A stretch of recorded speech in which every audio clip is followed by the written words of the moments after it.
അസ്സലാമു അലൈക്കും വറഹ്മത്തുള്ളാഹി. അൽഹംദുലില്ലാഹ് വസ്സലാത്തു വസ്സലാമു അലാ റസൂലില്ലാഹ് വഅലാ ആലിഹി വസ്വഹ്ബിഹി അജ്മഈൻ. അമ്മാ ബഅദ്. അഊദു ബില്ലാഹി മിനശ് ശൈത്വാനിർ റജീം.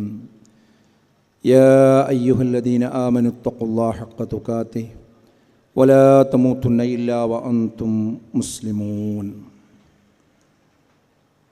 വേദിയിലുള്ള ബഹുമാന്യരെ, ഈ സദസ്സിൽ സന്നിഹിതരായിരിക്കുന്ന രക്ഷിതാക്കളെ, സഹോദരി സഹോദരങ്ങളെ, ഈരാറ്റുപേട്ടയിൽ ഈ ശബ്ദത്തിൻ്റെ അടുത്തും അകലെയുമായി വളരെ ശ്രദ്ധയോടുകൂടി ഈ പ്രഭാഷണം ശ്രവിച്ചുകൊണ്ടിരിക്കുന്ന നല്ലവരായ നാട്ടുകാരെ, ഓൺലൈനിലൂടെ തത്സമയം ഈ പ്രോഗ്രാം വീക്ഷിച്ചു കൊണ്ടിരിക്കുന്ന സഹൃദയരെ, അൽഹംദുലില്ലാഹ് വളരെ സന്തോഷമുള്ള ഒരു സന്ദർഭത്തിലാണ് നാം ഇവിടെ ഒരുമിച്ച് ചേർന്നിരിക്കുന്നത്. ഇന്ന് കേരളത്തിൽ വളരെ പ്രധാനപ്പെട്ട 3 പ്രോഗ്രാമുകളാണ് വിസ്ഡം ഇസ്ലാമിക് ഓർഗനൈസേഷൻ്റെ നേതൃത്വത്തിൽ നടന്നുകൊണ്ടിരിക്കുന്നത്. ഇതേ സമയത്ത് തന്നെ പരപ്പനങ്ങാടിയിൽ ആദർശ സമ്മേളനം നടക്കുന്നു. കാസർഗോഡ് ഉപ്പള എന്ന് പറയുന്ന പ്രദേശത്ത് ബഹുമാനായ ഹുസൈൻ സലഫി അടക്കമുള്ളവർ പങ്കെടുത്തുകൊണ്ടുള്ള ആദർശ സമ്മേളനം അവിടെയും നടന്നുകൊണ്ടിരിക്കുന്നുണ്ട്. അതിനോടൊപ്പം തെക്കൻ കേരളത്തിൽ നിന്ന് ചേർന്ന് നിൽക്കുന്ന ഒരു പ്രദേശമാണ് ഈരാറ്റുപേട്ടയിലെ ഈ ഫാമിലി കോൺഫറൻസ്. ആദ്യമായി ഈ കോട്ടയം ജില്ലയിലെ വിസ്ഡം ഇസ്ലാമിക് ഓർഗനൈസേഷൻ്റെ പ്രവർത്തകരെ പ്രത്യേകം അഭിനന്ദിക്കാൻ ഈ സന്ദർഭം ഞാൻ ഉപയോഗപ്പെടുത്തുകയാണ്. കാരണം ഇത്രയും മനോഹരമായ ഒരു സദസ്സ് ഇവിടെ വിളിച്ചുകൂട്ടി നല്ല രീതിയിൽ ഈ ഫാമിലി കോൺഫറൻസ് സംഘടിപ്പിക്കാൻ കഴിഞ്ഞു എന്നത് എത്രയോ നാളുകളെടുത്ത കഠിനാധ്വാനത്തിൻ്റെ ഒരു ഫലം തന്നെയാണ്. ഒരുപാട് ആളുകളുടെ വീടുകളിൽ കയറി ക്ഷണിക്കുകയും അതുപോലെ തന്നെ ഓൺലൈനിലും ഓഫ്ലൈനിലുമായി വ്യത്യസ്തമായ പ്രബോധന മാർഗങ്ങളും പ്രചാരണ രൂപങ്ങളുമൊക്കെ സ്വീകരിച്ച് ഇത്രയും ആളുകൾ ഇവിടെ ക്ഷണിച്ച് എത്തിക്കാൻ കഴിഞ്ഞു എന്നത് ഇവിടെയുള്ള സംഘാടകരുടെ ഒരു ആത്മാർപ്പണം തന്നെയാണ്. അള്ളാഹു അത് സ്വീകരിച്ച് തക്കതായ പ്രതിഫലം നൽകി അനുഗ്രഹിക്കുമാറാകട്ടെ എന്ന് ഞാൻ പ്രത്യേകം പ്രാർത്ഥിക്കുകയാണ്. ഈ ഫാമിലി കോൺഫറൻസ് ഒരു തുടക്കമല്ല എന്ന് എല്ലാവരും ഇവിടെ സൂചിപ്പിക്കുകയുണ്ടായി. ഇതൊരു തുടർച്ചയാണ്. ഏതാനും മാസങ്ങൾക്ക് മുമ്പാണ് കേരളത്തിൽ ഈ ഒരു ഫാമിലി കോൺഫറൻസ് എന്നൊരാശയം വെച്ചുകൊണ്ട് വിസ്ഡം ഇസ്ലാമിക് ഓർഗനൈസേഷൻ പ്രോഗ്രാമുകൾ സംഘടിപ്പിക്കാൻ തുടങ്ങിയത്. ഇത് 16ാമത്തെ ഫാമിലി കോൺഫറൻസാണ്. ഇൻഷാ അല്ലാഹ് ഈ വരുന്ന അടുത്ത ഫെബ്രുവരി 23-ാം തീയതി നമ്മുടെ തലസ്ഥാന നഗരിയായ തിരുവനന്തപുരത്ത് കൂടി നടക്കുന്നതോട് കൂടി ഈ ഫാമിലി കോൺഫറൻസ് കേരളത്തിലെ എല്ലാ ജില്ലകളിലും പൂർത്തിയാകാൻ പോവുകയാണ്. ചില ജില്ലകൾ റവന്യൂ ജില്ലകൾ സംഘടനാപരമായി 2ഉം 3ഉം ഒക്കെയായി വിഭജിച്ചതുകൊണ്ടാണ് ഇത് 17 സ്ഥലങ്ങളിൽ നടക്കുന്നത്. ഇതിവിടെ മാത്രമല്ല, കേരളത്തിന് പുറത്ത് ബാംഗ്ലൂരിലും അതുപോലെ തന്നെ മറ്റു സ്ഥലങ്ങളിലുമൊക്കെ ഇത് നടന്നിട്ടുണ്ട്. അതുപോലെ ഇന്ത്യക്ക് പുറത്ത് GCC രാഷ്ട്രങ്ങളിൽ ഖത്തറിലും കുവൈത്തിലും സൗദി അറേബ്യയിലുമെല്ലാം വലിയ ആളുകളുടെ പങ്കാളിത്തത്തോടു കൂടി തന്നെ ഈ ഫാമിലി കോൺഫറൻസ് സംഘടിപ്പിക്കുകയുണ്ടായിട്ടുണ്ട്. അതിൻ്റെ ഒക്കെ ഒരു തുടർച്ച എന്ന രീതിയിലാണ് ഇന്ന് ഈരാറ്റുപേട്ടയിലും കോട്ടയം ജില്ലയുടെ ആഭിമുഖ്യത്തിൽ സംഘടിപ്പിക്കപ്പെട്ടിരിക്കുന്നത്. ഇവിടെ ഇതിൻ്റെ വിഷയവുമായി ബന്ധപ്പെട്ട കാര്യങ്ങളിലേക്ക് കടക്കുന്നതിന് മുമ്പ് ഞാൻ ഈ നാടിനെ പ്രത്യേകം ഈ നാടിൻ്റെ വികാരത്തോടൊപ്പം ഐക്യദാർഢ്യം പ്രഖ്യാപിക്കുവാൻ ഞാൻ ആഗ്രഹിക്കുകയാണ്. കാരണം ഈരാറ്റുപേട്ട പ്രദേശം, ഇവിടെയുള്ള ജനത ഒരു മുറിവേറ്റ ജനതയാണ്. കേരളത്തിൽ ഒട്ടനവധി പഞ്ചായത്തുകളും മുനിസിപ്പാലിറ്റികളും ഒക്കെ ഉണ്ട് എങ്കിലും അവിടെ നിന്നൊന്നും കേൾക്കാത്ത വാർത്തകൾ ലോകത്തിൻ്റെ മുമ്പിൽ പലപ്പോഴും ഈരാറ്റുപേട്ടയിൽ നിന്ന് കേൾക്കാറുണ്ട്. ഒരുപാട് നല്ല മനുഷ്യന്മാരും ഒരുപാട് നല്ല പ്രവർത്തനങ്ങളുമൊക്കെയായി മുന്നോട്ട് പോകുന്ന ഈ ഒരു നാട്ടിൽ നിന്ന് ആ നല്ല പ്രവർത്തനങ്ങളല്ല പലപ്പോഴും മീഡിയകൾ സമൂഹത്തിന് മുമ്പിൽ കൊണ്ടുവരാറുള്ളത്. മറിച്ച് ഒരു ഇസ്ലാമോഫോബിയയുടെ ഒരു അപരനാമമായി കൊണ്ടാണ് പലപ്പോഴും ഈരാറ്റുപേട്ടയെ ചിത്രീകരിക്കുവാൻ ഇവിടെയുള്ള മീഡിയകളും ചില ദോഷൈക ദൃക്കുകളുമൊക്കെ പലപ്പോഴും ശ്രമിച്ചിട്ടുള്ളത് എന്ന് നമുക്കെല്ലാവർക്കും അറിയാവുന്നതാണ്. ഒരുപാട് സംഭവങ്ങൾ ഇതിനിടക്ക് കടന്നുപോയിട്ടുണ്ട്. പല നാടുകളിലും ഉണ്ടാകുന്നത് പോലെ ഇവിടെയുള്ള ചില കുട്ടികൾ റീൽസ് എടുക്കുന്നതിന് വേണ്ടി ഒരു സ്ഥാപനത്തിൻ്റെ ഗ്രൗണ്ടിൽ വാഹനം ഓടിച്ചപ്പോൾ അവിടെയുള്ള ഒരു മാന്യദേഹത്തിന് അവിചാരിതമായി അദ്ദേഹത്തിൻ്റെ ദേഹത്ത് ഇവരുടെ വാഹനം തട്ടിയതുമായി ബന്ധപ്പെട്ടുകൊണ്ട് വലിയ കോലാഹലങ്ങൾ കേരളത്തിലുണ്ടായതാണ്. രാഷ്ട്രീയ മേഖലയിലൊക്കെ വലിയ രീതിയിലുള്ള ചർച്ചകൾക്കും സംവാദങ്ങൾക്കും തിരികൊളുത്തിയ ഒരു വിഷയമായിരുന്നു അത്. ആ കുട്ടികൾക്ക് നേരെ എടുത്ത കേസും അതിൻ്റെ സ്വഭാവവും എല്ലാം കേരളം പല രീതിയിൽ ചർച്ച ചെയ്തതാണ്. കേരളത്തിൻ്റെ വേറെ എവിടെ ഇതുപോലുള്ള സമാനമായ സംഭവങ്ങൾ നടന്നാലും അതൊന്നും ഈ രീതിയിലേക്ക് ആഖ്യാനിക്കുന്ന ഒരു സ്വഭാവമില്ല. മറിച്ച് ഇതിനെ മാത്രം ഇവിടെ എന്തെങ്കിലും സംഭവിച്ചാൽ അതിനെ എത്രയും വേഗം വർഗീയ കണ്ണുകളിലൂടെ നോക്കിക്കാണുവാൻ പലരും ശ്രമിക്കുന്നു എന്നത് ഏറെ ഖേദകരമായ ഒരു കാര്യമാണ്. അതുപോലെ തന്നെ നമുക്കറിയാം 2022 ഡിസംബർ 22 തോന്നുന്നു കോട്ടയം SP ആയിരുന്ന K. കാർത്തിക് എന്ന് പറയുന്ന ഉദ്യോഗസ്ഥൻ, അദ്ദേഹം നൽകിയ ഒരു റിപ്പോർട്ട് നമുക്കെല്ലാവർക്കും അറിയാം. ഈരാറ്റുപേട്ട മിനി സിവിൽ സ്റ്റേഷൻ നിർമ്മാണവുമായി ബന്ധപ്പെട്ട് സംസ്ഥാന പോലീസ് മേധാവിക്കാണ് അദ്ദേഹം ഒരു റിപ്പോർട്ട് കൊടുത്തത്. ആ റിപ്പോർട്ടിൻ്റെ ഉള്ളടക്കത്തിൽ ഇവിടെ മതസ്പർദ്ധയും തീവ്രവാദ പ്രവർത്തനങ്ങളും ക്രമസമാധാന പ്രശ്നങ്ങൾക്കും ഏറെ കൂടുതലാണ്. ഇതൊരു അഗ്നിപർവ്വത സമാനമായ ഒരു നാടാണ്. അത്തരം ഒരു നാട്ടിൽ ഇങ്ങനെയുള്ള ഒരു സിവിൽ സ്റ്റേഷൻ അനുവദിക്കാൻ കഴിയില്ല എന്നുള്ള ഒരു കള്ള റിപ്പോർട്ടാണ് അദ്ദേഹം മേലധികാരികൾക്ക് നൽകിയത്.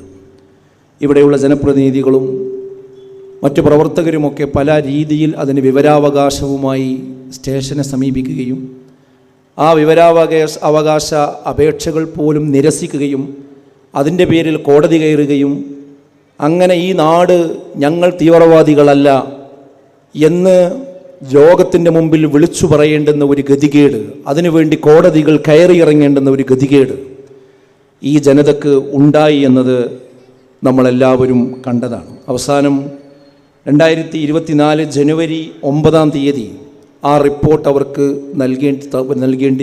നൽകേണ്ട നിർബന്ധിതാവസ്ഥയുണ്ടായി. ആ വിവരാവകാശ അപേക്ഷ സ്വീകരിച്ച് കൃത്യമായ റിപ്പോർട്ട് മേശപ്പുറത്ത് വെക്കേണ്ടുന്ന സാഹചര്യമുണ്ടായി. അപ്പോഴാണ് ലോകം ഇതിൻ്റെ സത്യാവസ്ഥ അറിഞ്ഞത്. ഏകദേശം 2017 മുതൽ 2023 വരെ 2023 ആഗസ്റ്റ് വരെ ഒരു തീവ്രവാദ കേസ് പോലും ഈ ഒരു മുനിസിപ്പാലിറ്റിയിൽ നിന്ന് രേഖപ്പെടുത്തിയിട്ടില്ല എന്ന കൃത്യമായ രേഖയാണ്, സത്യമാണ് ആ വിവരാവകാശ രേഖയിലൂടെ പുറത്തേക്ക് വന്നത്. ക്രമസമാധാനത്തിൻ്റെ പ്രശ്നത്തിൽ 69 കേസുകൾ മാത്രമാണുള്ളത് എന്നാണ്. ഇത് മറ്റു മുനിസിപ്പാലിറ്റികളും മറ്റു പ്രദേശങ്ങളും വെച്ച് നോക്കുമ്പോൾ സ്വാഭാവികമായും ക്രമസമാധാന പ്രശ്നം എന്ന് പറഞ്ഞാൽ ഏതുവരെ വിടും? ഒരു ബൈക്കിൽ ഒരു 3 കുട്ടികൾ പോയാൽ അതുവരെ ആ കേസിൽ എന്ത് ചെയ്യും? ഉൾപ്പെടും. അപ്പോൾ അങ്ങനെയുള്ള കേസുകളൊക്കെ നോക്കിയാലും വളരെ ചുരുക്കം കേസുകൾ മാത്രമേ ഉള്ളൂ എന്ന ഒരു ക്ലീൻ ചിറ്റാണ് ഇവർക്ക് നൽകേണ്ടി വന്നത്. ഈ ഒരു യാഥാർത്ഥ്യം തങ്ങളുടെ ഫയലിൽ കിടന്നുറങ്ങുമ്പോഴാണ് പച്ചക്കളവ് വളരെ ഉദ്യോഗസ്ഥന്മാരെന്ന് പറയുന്ന ആളുകൾ മേലധികാരികൾക്ക് കൊടുത്തത്. ആ വിഷയത്തിൽ പിന്നീട് അവർക്ക് നേരെ എന്ത് നടപടിയുണ്ടായി എന്ന് നമുക്കറിയില്ല. എന്തും വിളിച്ചു പറയാമെന്നതാണ്, ആരെയും ഏത് രീതിയിലും തെറ്റിദ്ധരിപ്പിക്കാമെന്നതാണ്. അത് ഒരു നാടിൻ്റെ മാനാഭിമാനത്തെയാണ്, ഇവിടെ വളർന്നു വരുന്ന മക്കളെയാണ്, ഇവിടെ ഈരാറ്റുപേട്ടക്കാരെന്ന് പറഞ്ഞാൽ എന്തോ ഒരു മോശക്കാരാണ് എന്ന രീതിയിൽ ലോകത്ത് ഒരു നെറേറ്റീവ് ഉണ്ടാക്കുവാൻ ശ്രമിക്കുന്നത് ഒരു ചെറിയ വിഷയമല്ല. അതുകൊണ്ടാണ് ഞാൻ പറഞ്ഞത് ഈ ജനത മുറിവേറ്റ ഒരു ജനതയാണ് എന്നത്. അതുകൊണ്ട് ആ മുറിവേറ്റ ആ മനസ്സിനോട് ഐക്യദാർഢ്യം പ്രഖ്യാപിക്കാൻ ഞാൻ ഈ സന്ദർഭത്തിൽ ഈ സമ്മേളനത്തിൽ ഞാൻ ഉദ്ദേശിക്കുകയാണ്. ഇവിടെ യഥാർത്ഥത്തിൽ ഏത് വിഷയവും മുസ്ലിമീങ്ങളെ സംബന്ധിച്ച് ഇങ്ങനെ പറയുന്ന ഏത് വിഷയമെടുത്ത് പരിശോധിച്ചാലും ഇത് തന്നെയാണ് അവസ്ഥ. ഇതിലും ഗുരുതരമായൊരു പ്രത്യാഘാതം ഉണ്ടായത് നമുക്കറിയാം. ഈ നാട്ടുകാർക്ക് സ്നേഹിക്കാൻ മാത്രമേ അറിയുകയുള്ളൂ. അങ്ങനെ ഒരുപാട് കാലം, വർഷങ്ങൾ സ്നേഹിച്ച് വോട്ട് വാരിക്കോരിക്ക് നൽകി നമ്മുടെ നിയമസഭയിലേക്ക് അയച്ച പൂഞ്ഞാർ MLA ആയിരുന്ന PC ജോർജ്, ഈ നാട്ടുകാരുടെ വോട്ട് ലഭിച്ചുകൊണ്ടാണ് അദ്ദേഹം നിയമസഭക്കകത്ത് എത്തിപ്പെടാറുള്ളത്. എന്നാൽ അദ്ദേഹവും തിരിഞ്ഞുകുത്തുന്നതാണ് പിന്നീട് നമ്മൾ കണ്ടത്. ഏതുവരെ പറഞ്ഞുപോയി എന്ന് ചോദിച്ചാൽ, ഈ അടുത്ത് അദ്ദേഹം ഒരു ചാനലിൽ പറഞ്ഞത് ഒരു മുസ്ലിം കുട്ടി ജനിക്കുന്നത് തന്നെ തീവ്രവാദിയായി കൊണ്ടാണ് എന്നാണ്. അത്രമേൽ കടന്നു പറയുന്ന ഒരു നാവിൻ്റെ ഉടമയായി ആ മനുഷ്യൻ മാറി. ഞാനത് ചാനലുകളിൽ കണ്ടപ്പോൾ ഓർത്തുപോയത്, നിങ്ങൾ തന്നെ സംഘടിപ്പിച്ച, ഈരാറ്റുപേട്ടയിലും പരിസര പ്രദേശങ്ങളിലുമൊക്കെ സംഘടിപ്പിച്ച പല പരിപാടികളിലും അദ്ദേഹവുമായി നമുക്കൊക്കെ വേദി പങ്കിടേണ്ടി വന്നിട്ടുണ്ട്. അന്നൊക്കെ അദ്ദേഹം വളരെ പ്രധാനപ്പെട്ട നമ്മുടെ പ്രോഗ്രാമിൻ്റെ സമയം അപഹരിച്ചെടുത്തുകൊണ്ട് അവിടെ പ്രഭാഷണം നടത്തുമായിരുന്നു. ആ പ്രഭാഷണം കേട്ടാൽ തോന്നും അദ്ദേഹമാണ് ഇന്നത്തെ മുഖ്യ പ്രഭാഷകനെന്ന്. സൗണ്ട് മാത്രമാണ് കേൾക്കുന്നതെങ്കിൽ തോന്നും അദ്ദേഹം ഒരു മുസ്ലിമാണ് സംസാരിക്കുന്നത് എന്ന്. അത്രമേൽ പ്രവാചകനെക്കുറിച്ചും ഇസ്ലാമിനെക്കുറിച്ചുമൊക്കെ വല്ലാതെ പാടിപ്പുകഴ്ത്തി അന്ന് അദ്ദേഹം സംസാരിച്ചിരുന്നത് നമ്മളിപ്പോൾ ഓർത്തുപോവുകയാണ്. എന്തു മനസ്സിലാകുന്നു? അന്ന് പറഞ്ഞത് ശുദ്ധ കാപട്യമായിരുന്നുവെന്നത് ഇന്ന് അദ്ദേഹത്തിൻ്റെ ഈ സംസാരത്തിൽ നിന്ന് നാം തിരിച്ചറിയുകയാണ്. സ്വന്തം താല്പര്യത്തിന് വേണ്ടിയാണ് അന്ന് ഇവിടെയുള്ള മുസ്ലിമീങ്ങളെയും ഈരാറ്റുപേട്ടക്കാരെയും പാടിപ്പുകഴ്ത്തി സംസാരിച്ചത് എങ്കിൽ ഇന്ന് മുസ്ലിമീങ്ങൾ മുഴുവൻ തീവ്രവാദികളാണ് എന്ന് പറയുന്നതും സ്വന്തം താല്പര്യത്തിന് വേണ്ടി തന്നെയാണ് എന്ന കാര്യത്തിൽ യാതൊരു തർക്കവുമില്ല. ഈ രാജ്യത്തിൻ്റെ അഭിമാനമോ ഈ സമൂഹത്തിൻ്റെ സുരക്ഷയോ ഇവിടെയുള്ള ഐക്യമോ ഇതൊന്നുമല്ല ഇത്തരം ആളുകൾ മുന്നിൽ കാണുന്നത്. മറിച്ച് അവർക്ക് നിയമസഭയിൽ അല്ലെങ്കിൽ ലോക്സഭയിൽ അല്ലെങ്കിൽ ഒരു പാർട്ടിയിൽ ഒരു ഇടം വേണം എന്ന് മാത്രമേയുള്ളൂ. അവരോട് നമുക്ക് ഓർമ്മിപ്പിക്കുവാനുള്ളത്, നിങ്ങൾക്കൊരു പാർട്ടിയിൽ ഇടം കിട്ടണമെങ്കിൽ, നിങ്ങൾക്കൊരു നിയമസഭയിൽ ഇടം കിട്ടണമെങ്കിൽ ആ നിയമസഭ ഇവിടെ ഉണ്ടാകണം, ആ പാർട്ടി ഇവിടെ ഉണ്ടാകണം. ആ പാർട്ടിയും നിയമസഭയും ഇവിടെ ഉണ്ടാകണമെങ്കിൽ ഈ നാട് ഇവിടെ നിലനിൽക്കണം. ഈ നാട് സമാധാനത്തോടുകൂടി നിലനിൽക്കുമ്പോൾ മാത്രമേ നിങ്ങളെപ്പോലെയുള്ള ആളുകൾക്കൊക്കെ അങ്ങനെ ഷർട്ട് ധരിച്ച് അതിൻ്റെ ആളുകളായി നടക്കാൻ കഴിയുകയുള്ളൂ. ഈ അടിത്തറയില്ലാതെയാക്കി, ഈ നാട് കുട്ടിച്ചോറാക്കി, ഇവിടെ സ്വസ്ഥതയും സമാധാനവും ഇല്ലാതെയാക്കി നിങ്ങൾക്ക് അങ്ങനെയങ്ങ് വിലസാൻ കഴിയുമെന്ന് ആരും വിചാരിക്കേണ്ടതില്ല. ഞാൻ പറയുന്നത്, വളരെ ചെറിയ താല്പര്യത്തിന് വേണ്ടി ഒരു സമൂഹത്തെ ഒറ്റുകൊടുക്കുന്ന വല്ലാത്ത ഒരു അവസ്ഥ ഇന്ന് നമ്മൾ കണ്ടുകൊണ്ടിരിക്കുകയാണ്. യഥാർത്ഥത്തിൽ ലോകാടിസ്ഥാനത്തിൽ തന്നെ ഇങ്ങനെയുള്ള ആരോപണങ്ങളെ നമ്മൾ വസ്തുനിഷ്ഠമായി പരിശോധിച്ചാൽ അത് ശുദ്ധ തട്ടിപ്പാണ് എന്ന് നമുക്ക് കാണുവാൻ യാതൊരു പ്രയാസവും ഇല്ല എന്നതിന് ഒട്ടനവധി തെളിവുകൾ നമ്മുടെ മുമ്പിലുണ്ട്. നമുക്കറിയാം, ഒരു നരേറ്റീവ് ഉണ്ട് ലോകത്ത്. എന്താണ്? എല്ലാ മുസ്ലിങ്ങളും തീവ്രവാദികളല്ല, എന്നാൽ എല്ലാ തീവ്രവാദികളും മുസ്ലിങ്ങളാണ് എന്നാണ്. ഈ ഒരു ആഖ്യാനം ഇന്ന് കേരളത്തിലും സ്ഥാപിച്ചെടുക്കുവാനുള്ള ശ്രമമാണ് നടന്നുകൊണ്ടിരുന്നത്. അതിൻ്റെ ഭാഗമാണ് ഇത്തരം പ്രസ്താവനകളൊക്കെ നമ്മൾ കണ്ടത്. എന്നാൽ ഇത് ശുദ്ധ കളവാണ്. നമുക്കറിയാം, 1980 മുതൽ 2005 വരെ അമേരിക്കയിലെ അന്വേഷണ ഏജൻസിയായ FBI ഔദ്യോഗിക വെബ്സൈറ്റിൽ പ്രസിദ്ധീകരിച്ച ഒരു കണക്ക് നമുക്ക് നോക്കിക്കഴിഞ്ഞാൽ ഈ പറയുന്നത് ശുദ്ധ കളവാണ് എന്നത് കൃത്യമായി മനസ്സിലാക്കാൻ കഴിയും. 94% മറ്റു വിഭാഗക്കാരാണ്. ഏതിൽ? തീവ്രവാദത്തിൻ്റെ പേരിൽ പിടിക്കപ്പെടുന്ന, വർഗീയതയുടെ പേരിൽ പിടിക്കപ്പെടുന്ന, ഭീകരാക്രമണത്തിൻ്റെ പേരിൽ പിടിക്കപ്പെടുന്ന സമുദായത്തെ വെച്ച് നോക്കുകയാണ് എങ്കിൽ ആ കേസുകളിൽ മൊത്തത്തിലെടുത്ത് പരിശോധിച്ചാൽ 94% മറ്റു വിഭാഗക്കാരാണ് എന്നാണ്. വെറും 6% മാത്രമാണ് മുസ്ലിങ്ങൾ എന്ന് പറഞ്ഞുകൂടാ മുസ്ലിം നാമധാരികളായിട്ടുള്ള ആളുകൾ പോലും. ഈ ഒരു ശുദ്ധ യാഥാർത്ഥ്യം നിലനിൽക്കുമ്പോഴാണ് ഇവിടെ ഏതെങ്കിലും ഒരു തീവ്രവാദി ഉണ്ടെങ്കിൽ അവൻ മുസ്ലിമായിരിക്കും എന്ന് ഇവിടെയുള്ള ആളുകൾ ആവർത്തിച്ച് ഗീബൽസിനെ പോലെ കളവ് പറഞ്ഞുകൊണ്ടേയിരിക്കുന്നത്. 2006 യൂറോപ്യൻ രാജ്യങ്ങളിൽ ആകെ നടന്ന 498 വർഗീയ അക്രമങ്ങളിൽ 1 മാത്രമാണ് മുസ്ലിം നാമധാരികളുടെ പേരിൽ എഴുതപ്പെട്ടിരിക്കുന്നത്. 2007 മൊത്തം നടന്ന 583 വെറും 4 മാത്രമാണ്.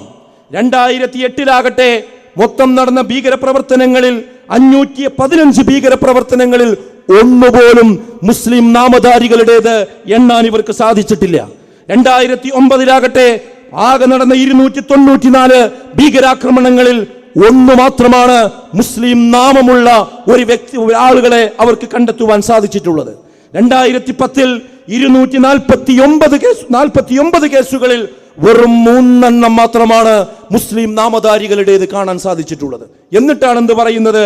എല്ലാ മുസ്ലിമീങ്ങളും തീവ്രവാദികളല്ല, എന്നാൽ എല്ലാ തീവ്രവാദികളും മുസ്ലിങ്ങളാണ് എന്ന ശുദ്ധ കാപ്പട്യമുള്ള കള്ളത്തരമുള്ള ഒരു നരേറ്റീവ് ഈ ലോകത്ത് പാടി പുകഴ്ത്തിക്കൊണ്ടേയിരിക്കുന്നത്. അപ്പോൾ ഇതിൻ്റെയൊക്കെ വസ്തുതകളിലേക്ക് നമ്മൾ കടന്നുപോയാൽ അത് തെറ്റായിരുന്നു എന്നത് നമുക്ക് എല്ലാ നിലക്കും മനസ്സിലാക്കാൻ കഴിയുന്ന ഒരു വിഷയമാണ് എന്നാണ് ഞാൻ പറഞ്ഞതിൻ്റെ ചുരുക്കം. അപ്പോൾ സുഹൃത്തുക്കളെ, ഇതൊക്കെ തെറ്റാണ്, കളവാണ്, എന്തും പറയാമെന്നാണ് നമ്മളെ അവസ്ഥ. അപ്പോൾ ഈ കഴിഞ്ഞ ദിവസം നിങ്ങൾ പത്രത്തിൽ കണ്ടില്ലേ? പത്രം വായിച്ച് നോക്കിയാൽ ഫെബ്രുവരി മുതൽ നോട്ടേ വിട, ഇനി ഡിജിറ്റൽ കറൻസി മാത്രം. വാർത്ത മുഴുവൻ വായിച്ചാലും വളരെ കൃത്യമാണ്. അടുത്ത ഫെബ്രുവരിയിൽ എന്തില്ല, ഇനി നോട്ടുണ്ടാവില്ല എന്ന് തോന്നുന്നു അല്ലേ? എത്ര ആൾ ബേജാറ്, ഈ ഇരിക്കുന്ന ആൾക്കാർ എന്നെ കബളിക്കപ്പെട്ടിട്ടില്ലേ? ഇല്ല എന്ന് പറഞ്ഞുകൂടാ. എന്തിനധികം ജേർണലിസ്റ്റുകളടക്കം അബദ്ധം പറ്റി. രാവിലെ വാർത്ത വായിക്കുമല്ലോ ചില ചാനലുകാർ, അന്നത്തെ രാവിലത്തെ പത്രം നിർണ്ണയിക്കാൻ മൊത്തം വായിക്കുമല്ലോ. ആ പത്രം വായിക്കുന്ന പത്രപ്രവർത്തകൻ, ചാനലിൽ അവതാരകൻ പോലും പറഞ്ഞു പോയി എന്ത്, അടുത്ത ഫെബ്രുവരിയിൽ നമ്മുടെ രാജ്യത്ത് നിന്ന് നോട്ട് മുഴുവൻ നിരോധിക്കാൻ പോവുകയാണ്, ഇനി ഡിജിറ്റൽ കറൻസി ഉണ്ടാവുള്ളൂ, ആ വാർത്ത വന്നിട്ടുണ്ട്. അയാൾക്ക് വരെ മനസ്സിലായാലും എന്ത് ഇത് പരസ്യമാണെന്നുള്ളത്. വലിയ ചർച്ചയില്ലേ? എന്തും ചെയ്യാൻ മനുഷ്യന്മാരെ കൊണ്ട് തന്നെ. പരസ്യം എന്ന് പറഞ്ഞാൽ അവിടെ എവിടെയെങ്കിലും ഒരു ചെറിയ കോളം കൊടുത്താൽ മനുഷ്യനെ എങ്ങനെയും തെറ്റിദ്ധരിക്കും. ഇതുപോലെ തന്നെയാണ് ഈ നേരത്തെ പറഞ്ഞ തെറ്റിദ്ധരിപ്പിക്കൽ. ഒരു പരസ്യമാണിതൊക്കെ, ഒരു പരസ്യം മാത്രം. ഒരിക്കലും സംഭവിച്ചിട്ടില്ലാത്ത പരസ്യം, സംഭവിക്കാൻ സാധ്യതയില്ലാത്ത പരസ്യം. അത് ഈ സമുദായത്തിൻ്റെ മുകളിൽ വെച്ച് കെട്ടുന്ന അതിദയനീയമായ സാഹചര്യത്തിലൂടെയാണ് നമ്മൾ കടന്നു പോകുന്നത്. സഹോദരങ്ങളെ, ഞാൻ എൻ്റെ വിഷയത്തിലേക്ക് വരികയാണ്. എന്തുകൊണ്ടാണ് ഈ ഫാമിലി കോൺഫറൻസ്? അതിൻ്റെ ഉത്തരങ്ങളാണ് മഗ്‌രിബിന് മുമ്പ് പലരുടെയും സംസാരത്തിലൂടെ നിങ്ങൾ കേട്ടത്. ഒരു സമൂഹത്തെ നശിപ്പിക്കണമെങ്കിൽ അവിടെയുള്ള കുടുംബ സംവിധാനത്തെ നശിപ്പിച്ചാൽ മതി. ഒരു സമൂഹത്തെ സമുദ്ധരിക്കണമെങ്കിൽ അവിടെയുള്ള കുടുംബത്തിൻ്റെ അടിത്തറ ശക്തിപ്പെടുത്തിയാൽ മതി. ഈ ഒരു തത്വം എല്ലാവരും മനസ്സിലാക്കേണ്ട കാര്യമാണ്. അതുകൊണ്ട് തന്നെയാണ് കമ്പോളത്തിന് പിടിച്ചു നിൽക്കണമെങ്കിൽ, തടിച്ചു കൊഴിക്കണമെങ്കിൽ കുടുംബത്തിൽ നിന്ന് ഓരോ വ്യക്തിയെയും പുറത്തെടുക്കുക എന്നത് അവരുടെ ഒരു ആവശ്യമാണ്. കാരണം കുടുംബ സംവിധാനമുള്ള സ്ഥലങ്ങളിൽ കമ്പോളത്തിന് അതിൻ്റെ ഉള്ളിലേക്ക് കയറാൻ കഴിയില്ല. അപ്പോൾ ചെറിയ എക്സാമ്പിൾ പറഞ്ഞാൽ, ഇപ്പോൾ നിങ്ങളുടെ മക്കൾ അവരുടെ പ്രായത്തിനനുസരിച്ച് അവർക്ക് പല ആവശ്യങ്ങളും തോന്നും. ആ ആവശ്യങ്ങൾ നമ്മളോട് ഉപ്പയോടോ ഉമ്മയോടോ വന്ന് പറയും, എനിക്ക് ഇന്ന സാധനം വേണമെന്ന് പറയും. അപ്പോൾ നമ്മൾ പറയുന്നത്, നിനക്ക് മോനെ ആകെ 15 വയസ്സേ ആയിട്ടുള്ളൂ, നിനക്ക് ബൈക്ക് വാങ്ങാൻ സമയമായിട്ടില്ല, നിനക്ക് ലൈസൻസ് എടുക്കണമെങ്കിൽ സമയം ഇനി കുറച്ചും കൂടി പിടിക്കും. അത് കുട്ടിക്ക് പറഞ്ഞ് മനസ്സിലാക്കി കൊടുത്ത് അവനത് അപ്പം അനുവദിക്കൂല. അതെന്തുകൊണ്ടാണ്? ഒരു കുടുംബത്തിലെ അംഗമായതുകൊണ്ട് ആ കുടുംബം അവനെ നിയന്ത്രിക്കും, കടിഞ്ഞാണിടും. അത് സമൂഹ സുരക്ഷയ്ക്ക് കാരണമാകും. അപ്പോൾ ആ കുട്ടി ബൈക്ക് വാങ്ങാൻ പോകൂല, അപ്പോൾ ബൈക്കിൻ്റെ കമ്പനിക്ക് എന്ത് ചെയ്യൂല, കാശ് കിട്ടൂല. എന്നാൽ ഇവൻ കുടുംബത്തിൽ നിന്ന് വ്യത്യസ്തനായി ഒറ്റയാൾ പട്ടാളമായി നടക്കുകയാണെങ്കിലോ, അവൻ്റെ മനസ്സിൽ തോന്നി അവൻ്റെ അടുത്ത് കാശുണ്ടെങ്കിൽ അവൻ എന്തും ചെയ്യും, അവൻ എന്ത് സാധനം വാങ്ങും? കമ്പോളത്തിൽ ഉൽപ്പാദിപ്പിക്കപ്പെടുന്ന ഏത് സാധനത്തിൻ്റെ പിന്നാലെ പോകും. അപ്പോൾ കമ്പോളത്തിന് നമ്മുടെ ഇന്ത്യയെ പോലെ, വിശിഷ്യ കേരളത്തെ പോലെ കുടുംബ സംവിധാനം ഉറച്ചു നിൽക്കുന്ന ഒരു സാമൂഹിക ഘടനയിൽ അങ്ങനെ അങ്ങ് സ്വതന്ത്രമായി ഇടപെടാൻ കഴിയില്ല. അപ്പം എന്തു വേണം? ആ കുടുംബത്തെ അടിച്ചു പൊളിക്കണം, എങ്കിലേ ഇവരുടെ വിപണി സക്രിയമാവുകയുള്ളൂ. അപ്പോഴേ കുടുംബത്തിൽ നിന്ന് ഓരോരുത്തരെയും ഭാര്യയെ വേർപെടുത്താൻ കഴിയൂ, ഭർത്താവിനെ വേർപെടുത്താൻ കഴിയൂ, മക്കളെ വേർപെടുത്താൻ കഴിയൂ. അപ്പോഴേ ഇവരുദ്ദേശിക്കുന്ന രീതിയിൽ വേട്ടയാടാൻ കഴിയുകയുള്ളൂ. അതിന് കുടുംബം എന്ന് പറയുന്ന സംവിധാനം ഒരു തടസ്സമാകുന്നു എന്ന് ഇവർക്ക് നന്നായിട്ടറിയാം. അതുകൊണ്ടാണ് കുടുംബ സംവിധാനത്തെ ഇല്ലാതാക്കുന്നതിന് വേണ്ടി പലവിധ ആശയങ്ങൾ ഇന്ന് കൊണ്ടുവന്നുകൊണ്ടിരിക്കുന്നത്. നമ്മൾ ഈ ഫാമിലി കോൺഫറൻസ് വെച്ചത് എന്തിനറിയോ? എന്തൊക്കെയാണ് നമ്മുടെ കുടുംബങ്ങളിലേക്ക് ഇന്ന് കടന്നു വരുന്ന ആ ആശയങ്ങൾ ഇന്ന് പഠിപ്പിക്കാനും അതിൻ്റെ പരിഹാരങ്ങൾ പഠിപ്പിച്ചു തരാനും വേണ്ടിയാണ്.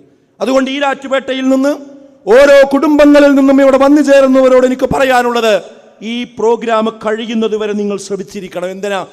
ഈ സംഘടനയ്ക്ക് വേണ്ടിയല്ല, ഈ കൂട്ടായ്മക്ക് വേണ്ടിയല്ല, നിങ്ങളുടെ ഓരോരുത്തരുടെയും കുടുംബത്തിന് വേണ്ടി, നിങ്ങളുടെ മക്കൾക്ക് വേണ്ടി, നിങ്ങളുടെ ഭാര്യമാർക്ക് വേണ്ടി, നിങ്ങളുടെ മാതാപിതാക്കൾക്ക് വേണ്ടി, നിങ്ങളുടെ സ്വൈര ജീവിതത്തിന് വേണ്ടി. അതിനുള്ള ആശയങ്ങളാണ് ഇൻഷാ അല്ലാഹ് ഇവിടെ പറയാൻ പോകുന്നത്. എന്താ? ഈ കുടുംബ സംവിധാനത്തെ ഇല്ലാതെയാക്കുന്നതിന് വേണ്ടി ഇവിടെ കൊണ്ടുവന്നിരിക്കുന്ന ഒരുപാട് മെസ്സേജുകളുണ്ട്, ആശയങ്ങൾ. അതിൽ ഒന്നാണെന്ത്? മൈ ബോഡി മൈ റൈറ്റ് എന്ന് പറയുന്ന ഒരാശയം. എന്താ അത് പറഞ്ഞാൽ? എൻ്റെ ശരീരം എൻ്റെ അവകാശമാണ്. My body my choice. എൻ്റെ ശരീരം എൻ്റെ ചോയ്സാണ്. അഥവാ ഞാൻ എന്തു ചെയ്യണം എന്ന് ഞാനാണ് തീരുമാനിക്കേണ്ടത്. അതിൽ വാപ്പാക്കോ ഉമ്മാക്കോ സമൂഹത്തിനോ നാട്ടുകാർക്കോ രക്ഷിതാക്കൾക്കോ ഭരണകൂടത്തിന് വരെ എന്തില്ല, അതിൽ യാതൊരു നിലക്കും ഇടപെടാൻ പറ്റൂല. ഞാൻ എന്താകണമെന്ന് ഞാനാണ് തീരുമാനിക്കേണ്ടത്. ഈ സിദ്ധാന്തമാണ് പല രീതിയിൽ ഇന്ന് നമ്മുടെ മക്കളിലേക്ക് അടിച്ച് കയറ്റിക്കൊണ്ടിരിക്കുന്നത്. പിന്നൊരു സ്വഭാവം എന്താണെന്ന് അറിയോ? ഉപദേശങ്ങളോട് വെറുപ്പുള്ള ഒരു തലമുറയാക്കി മാറ്റുക. ഇപ്പം നിങ്ങളൊക്കെ കേട്ട് പരിചയമുള്ളൊരു പദമാണെന്ത്? തന്ത വൈബ് അല്ലേ? തള്ള വൈബ്. എന്താ ഈ തന്ത വൈബും തള്ള വൈബും? ഒരു 40 വയസ്സ് 45 വയസ്സ് കഴിഞ്ഞ ഒരാൾ സംസാരിച്ചാൽ അത് തന്ത വൈബാണ്. അത് എന്ത്? ഇപ്പോഴത്തെ പുതിയ ചെറുപ്പക്കാർക്ക് എന്തല്ല, അവർക്ക് കേട്ട് നിൽക്കാൻ കഴിയില്ല. ഇപ്പോൾ ഒരു മകനെങ്ങളൊന്ന് ഉപദേശിക്കാൻ വിളിച്ചു നോക്കി, അവൻ വന്നിങ്ങനെ നിൽക്കും. അവൻ അപ്പം തന്നെ മനസ്സിലായിട്ടുണ്ട് എന്നെ ഉപദേശിക്കാൻ വേണ്ടി വിളിക്കുകയാണ്. എന്നിട്ട് ഇങ്ങനെ ഒന്ന് ബലം വെച്ചിട്ടോ നിൽക്കുക. പറഞ്ഞോളി ഞാൻ കേട്ടോളാം. എന്നിട്ട് അവസാനം കഴിഞ്ഞില്ലേ എന്നാൽ ഞാൻ പോട്ടെ. ഒന്നും തലയിൽ കയറില്ല. ഇങ്ങനെ ഉപദേശങ്ങളെ കളിയാക്കി ഉപദേശിക്കുക എന്ന് പറഞ്ഞപ്പോൾ വായത് ഒരു പ്രസംഗം. ഞാൻ വെറുതെ നിങ്ങളെ കുറ്റപ്പെടുത്തല്ല. നിങ്ങളൊന്ന് ആലോചിച്ച് നോക്കി, നിങ്ങൾ ഓരോരുത്തരും ആലോചിച്ച് നോക്കി.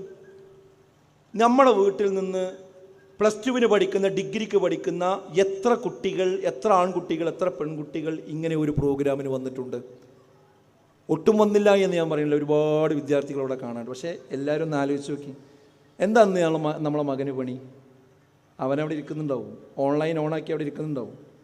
ഇന്ന് വാപ്പയും ഉമ്മയും വീട്ടിലില്ല എന്നുള്ളതുകൊണ്ട് ഒന്നുകൂടി സ്വതന്ത്രമായിട്ട് ഉപയോഗിക്കുന്നുണ്ടാവും. അത് ഇങ്ങനെയുള്ള സദസ്സൊക്കെ അവർ വരൂല. അതൊക്കെ നിങ്ങളെ പഴയ ആൾക്കാർക്കുള്ളതല്ലേ വയലും പരിപാടിയൊക്കെ. നമ്മൾക്കതൊന്നും വേണ്ട. ഈ ചിന്തയാണ് ഒന്ന് അടിച്ചു കയറ്റിക്കൊണ്ടിരിക്കുന്നത്. പിന്നെയോ നമുക്കറിയാം, ലജ്ജ എന്ന് പറയുന്ന, നാണം എന്ന് പറയുന്ന ഒരു സ്വഭാവം ഇന്ന് നമ്മുടെ സമൂഹത്തിൽ നിന്ന് ഇല്ലാതെയാക്കിക്കൊണ്ടിരിക്കുകയാണ്. കാരണം എന്താ അറിയോ? ലജ്ജ ഇല്ലാതായാൽ വിശ്വാസം ഇല്ലാതാക്കാൻ വളരെ എളുപ്പമാണ്. അൽ ഹയാഉ ശുഅബത്തും മിനൽ ഈമാൻ. ലജ്ജ എന്ന് പറയുന്നത് ഈമാനിൻ്റെ ഭാഗമാകുന്നുവെന്നാണ്. ലജ്ജ പോയി കഴിഞ്ഞാൽ അതിൻ്റെ കൂടെ എന്തും പോകും? മതവും പോകും, ദീനും പോകും. അതുകൊണ്ട് തന്നെ ലജ്ജ ഇല്ലാതെയാക്കുന്നു. എന്നോട് നിങ്ങൾക്കൊന്നും തോന്നരുത്, അതിൽ ഇന്ന് മുന്നിൽ നിൽക്കുന്നത് ആൺകുട്ടികളല്ല, പെൺകുട്ടികളാണ്. പഴയതുപോലെയല്ല പെൺകുട്ടികളുടെ സ്വഭാവം. പെൺകുട്ടികൾക്ക് ഇന്ന് എന്തും ചെയ്യാം, എന്തും പറയാമെന്ന രീതിയാണ്. എൻ്റെ ശബ്ദം കേൾക്കുന്ന കൂട്ടത്തിൽ അധ്യാപകരുണ്ടാവും, അവർക്കതിന് അനുഭവങ്ങളുണ്ടാവും. ഞങ്ങൾക്കൊക്കെ അനുഭവങ്ങളുണ്ട്. UP ക്ലാസ്സിൽ പഠിക്കുന്ന ആൺകുട്ടികൾ വന്ന് ഞങ്ങളുടെ മുമ്പിൽ വന്ന് കരയാണ്. മാഷേ, ഒരു നിവൃത്തിയില്ല. ഞാൻ നിങ്ങളോട് പറയണ്ടെന്ന് വിചാരിച്ചാണ്, പക്ഷേ ഇനി പറഞ്ഞില്ലെങ്കിൽ ഞാൻ കുറ്റവാളിയായി പോകും. ഞാൻ നാളെ പ്രതിയാകാൻ പോവുകയാണ്. എന്താ വിഷയം? നമ്മുടെ സ്കൂളിലെ ഇന്ന കുട്ടി ഒരാഴ്ചയായിട്ട് എൻ്റെ പിന്നാലെ നടക്കുകയാണ്. ഒരു കത്ത് തന്നു, ഞാനത് വാങ്ങിയില്ല. പിന്നെ ആ കത്ത് വേറൊരുത്തൻ്റെ അടുത്ത് കൊടുത്തയച്ചു, ഞാൻ അപ്പോഴും തിരിച്ചു കൊടുത്തു. ഇന്നലെ ബസ്സിൽ നിന്ന് കണ്ടപ്പോൾ വീണ്ടും എന്നോട് സംസാരിക്കാൻ വന്നു, ഞാൻ മുഖം കൊടുത്തില്ല. ഇന്ന് നമ്മുടെ ആ സ്റ്റെയർ കേസ് ഇറങ്ങി വരുന്ന സമയത്ത് അവൾ അവിടെ നിന്ന് എന്നെ തടഞ്ഞു. ഇനി ഞാനത് നിന്ന് കൊടുത്തിട്ടില്ലെങ്കിൽ നാളെ അവൾ എന്നെക്കുറിച്ച് എന്തെങ്കിലും ഇല്ലാത്തത് പറയണത്. പിന്നെ എനിക്കെൻ്റെ വീട്ടിൽ പോകാൻ കഴിയുമോ മാഷേ എന്നുകൊണ്ട് കണ്ണ് പൊത്തി കരയാണ് കുട്ടികൾ. പണ്ട് ആൺകുട്ടികൾ പെൺകുട്ടികളുടെ പിന്നാലെ നടന്നിരുന്നു എന്നതാണ് കംപ്ലൈൻ്റ് എങ്കിൽ, ഇന്ന് പെൺകുട്ടികൾ ആൺകുട്ടികളുടെ പിന്നാലെ ശല്യക്കാരായി നടന്നുകൊണ്ടിരിക്കുന്നു എന്നത് വെറുതെ സംഭവിച്ചതാണ് എന്ന് രക്ഷിതാക്കളെ നിങ്ങൾക്ക് തോന്നുന്നുണ്ടോ? ലജ്ജ എന്ന് പറയുന്ന സ്വഭാവം ഇന്ന് നമ്മുടെ മക്കളിൽ നിന്ന് കൂടൊഴിഞ്ഞു പോയിക്കൊണ്ടിരിക്കുകയാണ്. അതുകൊണ്ടാണ് ഇന്ന് ഈ പ്രോഗ്രാമിന് വേണ്ടി ഞങ്ങളിങ്ങനെ വരുമ്പോൾ ഞങ്ങൾ കാറിൽ വരുമ്പോൾ ഒന്നിങ്ങനെ ബ്ലോക്കായി നിന്നു. അപ്പോൾ തൊട്ട് മുമ്പിൽ ഒരു ബസ്സുണ്ട്. അപ്പോൾ ഈ വണ്ടിയുടെ ഉള്ളിൽ നിന്നൊരു ഭയങ്കര മുഴക്കം, കാറിൻ്റെ ഉള്ളിൽ നിന്ന് ഒരു തരിപ്പും. അപ്പോൾ ഞാൻ ഡ്രൈവറോട് ചോദിച്ചു, എന്താ നമ്മളെ കാറിന് പറ്റിയെന്ന് ചോദിച്ചു. കാറിന് എന്തൊരു പ്രത്യേക സൗണ്ട്. അപ്പോൾ അവൻ പറഞ്ഞത് കാറിൽ നിന്നല്ല, ഈ തൊട്ട് മുമ്പിലുള്ള ബസ്സിൻ്റെ ഉള്ളിൽ നിന്നാണ്. അതൊരു ടൂറിസ്റ്റ് ബസ്സാണ്. അതിൽ ഭയങ്കര മ്യൂസിക് ഇട്ടിട്ട് കുട്ടികൾ ബസ് ഇങ്ങനെ ആടുന്നുണ്ട്. അപ്പം അതിൻ്റെ സൗണ്ട് തരിച്ചിട്ടാണ് ഈ വണ്ടി ധരിക്കുന്നത്. നമ്മളൊന്ന് ആലോചിച്ച് നോക്കി.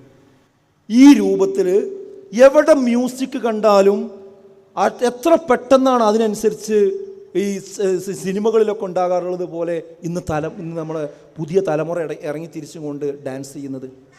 എവിടെ നിന്നാണ് അവർ ഡാൻസ് പഠിച്ചത്? അതാണെന്ന് പെണ്ണെന്ന് വ്യത്യാസമില്ല. എവിടുന്നാണോ മ്യൂസിക് കേട്ടത് അപ്പം ചാടി.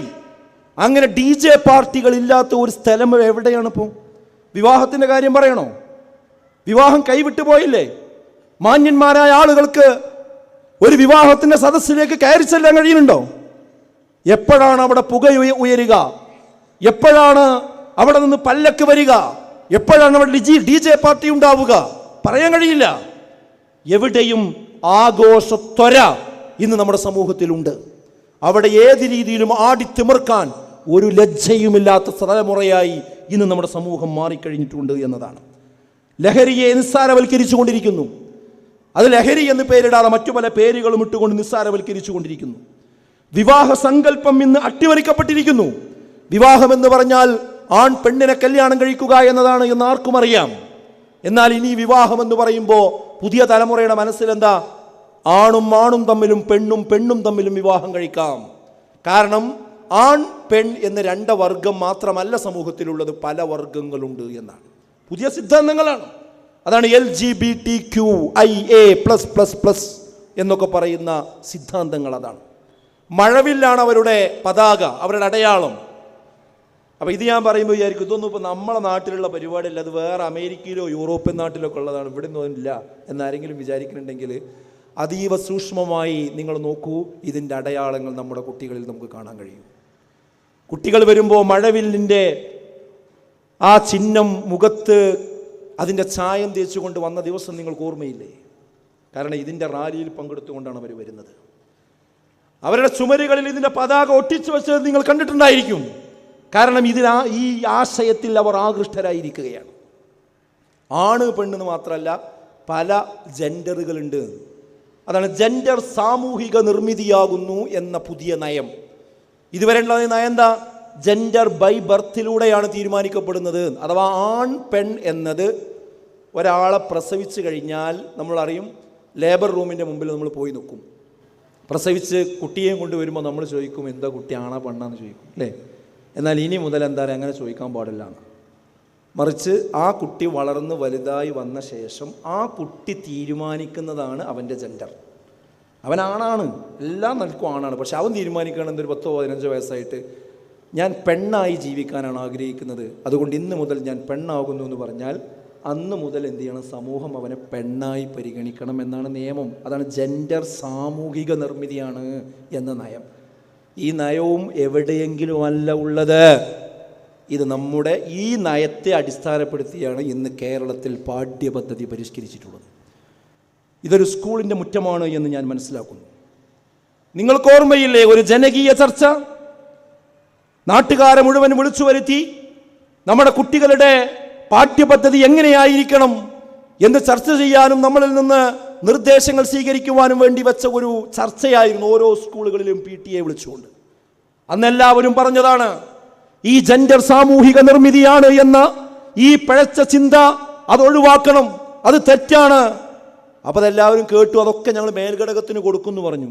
അത് കൊടുത്തിട്ട് എന്തേ അവിടെ സംഭവിച്ചു? അതൊന്നും പരിഗണിക്കാതെയാണ് പുസ്തകം ഉണ്ടാക്കിക്കുന്നത്. അപ്പോൾ 9ാം ക്ലാസ് പഠിക്കുന്ന കുട്ടികൾ എൻ്റെ ശബ്ദം കേൾക്കുന്നുണ്ടെങ്കിൽ അതിൽ ഈ പാഠമുണ്ട്. ആ പാഠം കണ്ട് എടുത്തു കഴിഞ്ഞാൽ നമ്മളെ കുട്ടിയൊക്കെ എന്താ മനസ്സിലാകുക? ആണ് പെണ്ണെന്നുള്ള 2 വർഗ്ഗമല്ല ഇവിടെ ഉള്ളത്, പല വർഗ്ഗങ്ങളുണ്ട്. അത് ലെസ്ബിയൻ ഉണ്ട്, ഗേ ഉണ്ട്, ബൈസെക്ഷൽ ഉണ്ട്, ഇൻ്റർസെക്സ് ഉണ്ട്, അങ്ങനെ ഒരുപാട് വിഭാഗങ്ങളുണ്ട് എന്നുള്ളതാണ്. സഹോദരങ്ങളെ, ഇത് നമ്മളത് അങ്ങനെ ഇല്ല. അതൊക്കെ ആണിൽ നിന്നും പെണ്ണിൽ നിന്നുമുള്ള ചില വ്യതിയാനങ്ങളോ അല്ലെങ്കിൽ ചില രോഗാവസ്ഥകളോ ആണത്. അതൊക്കെ ട്രീറ്റ്മെൻറ്റിലൂടെ പരിഹരിക്കുകയാണ് വേണ്ടത് എന്ന് പറഞ്ഞപ്പോൾ അവർ 6ാം നൂറ്റാണ്ടിൽ നിന്ന് ബസ് കിട്ടാത്ത ആൾക്കാരാണ് നിങ്ങളെന്നാണ് പറഞ്ഞത്. അങ്ങനെ കളിയാക്കുകയാണ് ചെയ്തത്. ഇപ്പം എന്തേ സംഭവിച്ചു? ഇപ്പം അമേരിക്കയിൽ ഡൊണാൾഡ് ട്രംപ് വീണ്ടും അധികാരത്തിൽ വന്നത് ആദ്യത്തെ ദിവസം പ്രഖ്യാപിച്ചത് എന്താ അറിയോ?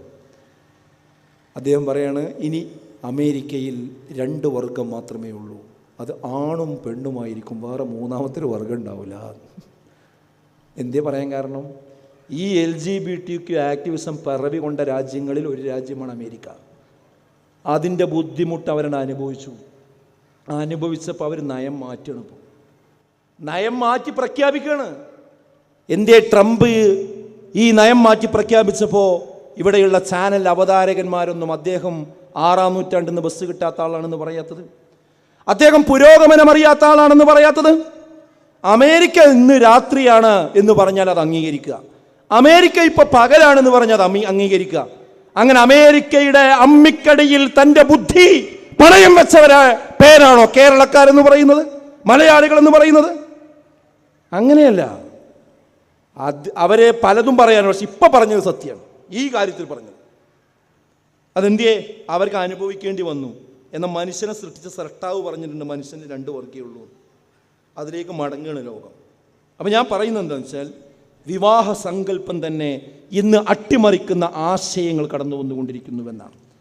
ഇങ്ങനെ ഒരുപാട് പ്രശ്നങ്ങൾ സമൂഹത്തിലുണ്ട് സുഹൃത്തുക്കളെ. അപ്പം നിങ്ങൾ വിചാരിക്കും, എന്ത് ഇതൊന്നും ഇപ്പം നമ്മളെ വീട്ടിലില്ല, ഈ ചിന്തയൊന്നും ഇല്ല. ആര് പറഞ്ഞു? നിങ്ങളിപ്പോൾ ഈ വന്ന ഒരുപാട് സഹോദരിമാരുണ്ടല്ലോ, ഉമ്മമാരുണ്ടല്ലോ, നിങ്ങളിന്ന് പോയിട്ട് നിങ്ങളെ മോളോട് ചോദിച്ചു നോക്കി, ഡിഗ്രിക്ക് പഠിക്കുന്ന മോളോട് ചോദിക്കും, മോളെ നിനക്ക് നല്ലൊരു കല്യാണം വരുന്നുണ്ട്, ഒന്ന് ആലോചിച്ചാലോ എന്ന് ചോദിച്ചു. എനിക്കിപ്പോൾ കല്യാണം വേണ്ട, ഈ ഡിഗ്രി കഴിയട്ടെ അറിയും. എന്നാൽ ഡിഗ്രി കഴിഞ്ഞ് പിന്നെ ചോദിച്ചാലോ, PG കഴിയട്ടെ അറിയും. PG കഴിഞ്ഞിട്ട് ചോദിച്ചാലോ, അത് ട്രെയിനിങ് കൂടി ഉണ്ട്, അതും കൂടി കഴിയട്ടെ അറിയും. ട്രെയിനിങ് കഴിഞ്ഞിട്ട് ചോദിച്ചാലോ, ഒരു ജോലി ആകട്ടെ, എന്നിട്ട് ഒരു സ്വന്തം കാലിൽ നിൽക്കാൻ പറ്റണം, എന്നിട്ട് പറ്റുള്ളൂ. ഇനി അതും കാത്തുനിന്ന് ജോലി ആയാലോ? ഞാനിപ്പോൾ ഇങ്ങനെ ആലോചിക്കുന്നത്, ഒന്നുകിൽ ഞാനിപ്പോൾ ഒരു ആണിനെ തന്നെ കെട്ടണോ, അതോ ഞാൻ പെണ്ണിനെ കല്യാണം കഴിക്കണോ എന്നപ്പോൾ ആലോചിച്ചുകൊണ്ടിരിക്കുന്നത്. ഇതൊന്നും വെറുതെ പറയല്ല. മലപ്പുറം ജില്ലയിൽ പറുതിട്ട 2 പെൺകുട്ടികൾ കല്യാണം കഴിച്ച് ജീവിക്കുന്നുണ്ട് ഇപ്പോൾ, ലെസ്ബിയൻസായിട്ട്. നിങ്ങൾ മീഡിയകളിൽ കണ്ടിട്ടില്ല, ഒന്നിലധികം സംഭവങ്ങളുണ്ട്. അങ്ങനെ ചിന്ത പോണത്. അല്ലെങ്കിലോ, എനിക്ക് കുടുംബജീവിതം ഒന്നും വേണ്ട, ഞാൻ ഒറ്റയ്ക്ക് ജീവിക്കുക. എന്നാൽ നടക്കേണ്ടതൊക്കെ നടക്കുന്നുണ്ടാവും, പക്ഷെ വിവാഹം കഴിക്കൂല. ഈ സംസ്കാരം നടക്കുന്നത്. ഇത് ചില്ലറ വിഷയമല്ല, ഇതൊരു സുപ്രഭാതത്തിലുണ്ടായ കാര്യമല്ല. ഞാൻ പറയുന്നത്, ഇതൊക്കെ കേൾക്കുമ്പോൾ എന്താ ഇപ്പം എല്ലാവരെയും മനസ്സിൽ ഉയർന്നൊരു കാര്യം, രക്ഷിതാക്കളൊക്കെ മനസ്സിൽ എന്താ മൗലവി ചെയ്യുക, കാര്യമൊക്കെ ശരിയാണ്, നിങ്ങൾ പറഞ്ഞതൊക്കെ ശരിയാണ്, ഇപ്പം നമ്മളൊക്കെ അത് അനുഭവിക്കുന്നുണ്ട്. പിന്നെ ഇപ്പം നമ്മളെന്നും കാലമല്ലല്ലോ ഇപ്പോൾ ഇതിപ്പോൾ പുതിയ തലമുറയല്ലേ, അതുകൊണ്ട് നമ്മളെ കാലത്തെ പോലെ ഇപ്പം കാണാൻ പറ്റില്ലല്ലോ. ഇപ്പം ഇങ്ങനെ എത്രേ, അങ്ങനെ പറയാം, ഇപ്പം ഇങ്ങനെ എത്രേ അല്ലേ? അപ്പം അതിൻ്റെ കൂടെ നിന്ന് കൊടുക്കുക. അപ്പം രക്ഷിതാക്കളും നിസ്സഹായരായി പോകുന്ന വല്ലാത്ത ഒരു സാഹചര്യത്തിലാണ് ഇപ്പോൾ ഉള്ളത് എന്നതാണ്. നിങ്ങൾ മനസ്സിലാക്കേണ്ട ഒരു കാര്യം എന്താ അറിയോ? ഇതെവിടേക്കാ പോക്കെന്നറിയോ? നമ്മളെ ഒരു മുസ്ലിം കുട്ടിയോട് വന്നിട്ട് പടച്ചോനൊന്നും ഇല്ല എന്ന് ഒരാൾ നേരിട്ട് പറഞ്ഞാൽ അവ അംഗീകരിക്കൂല. കാരണം അവൻ മദ്രസയിൽ പഠിച്ചതാണ്, ഒരു മുസ്ലിം വീട്ടിൽ ഇതൊക്കെ കണ്ട് വളർന്നതാണ്. അതുകൊണ്ട് അങ്ങനെ പറഞ്ഞാൽ എന്ത് ചെയ്യൂല, കേൾക്കൂല.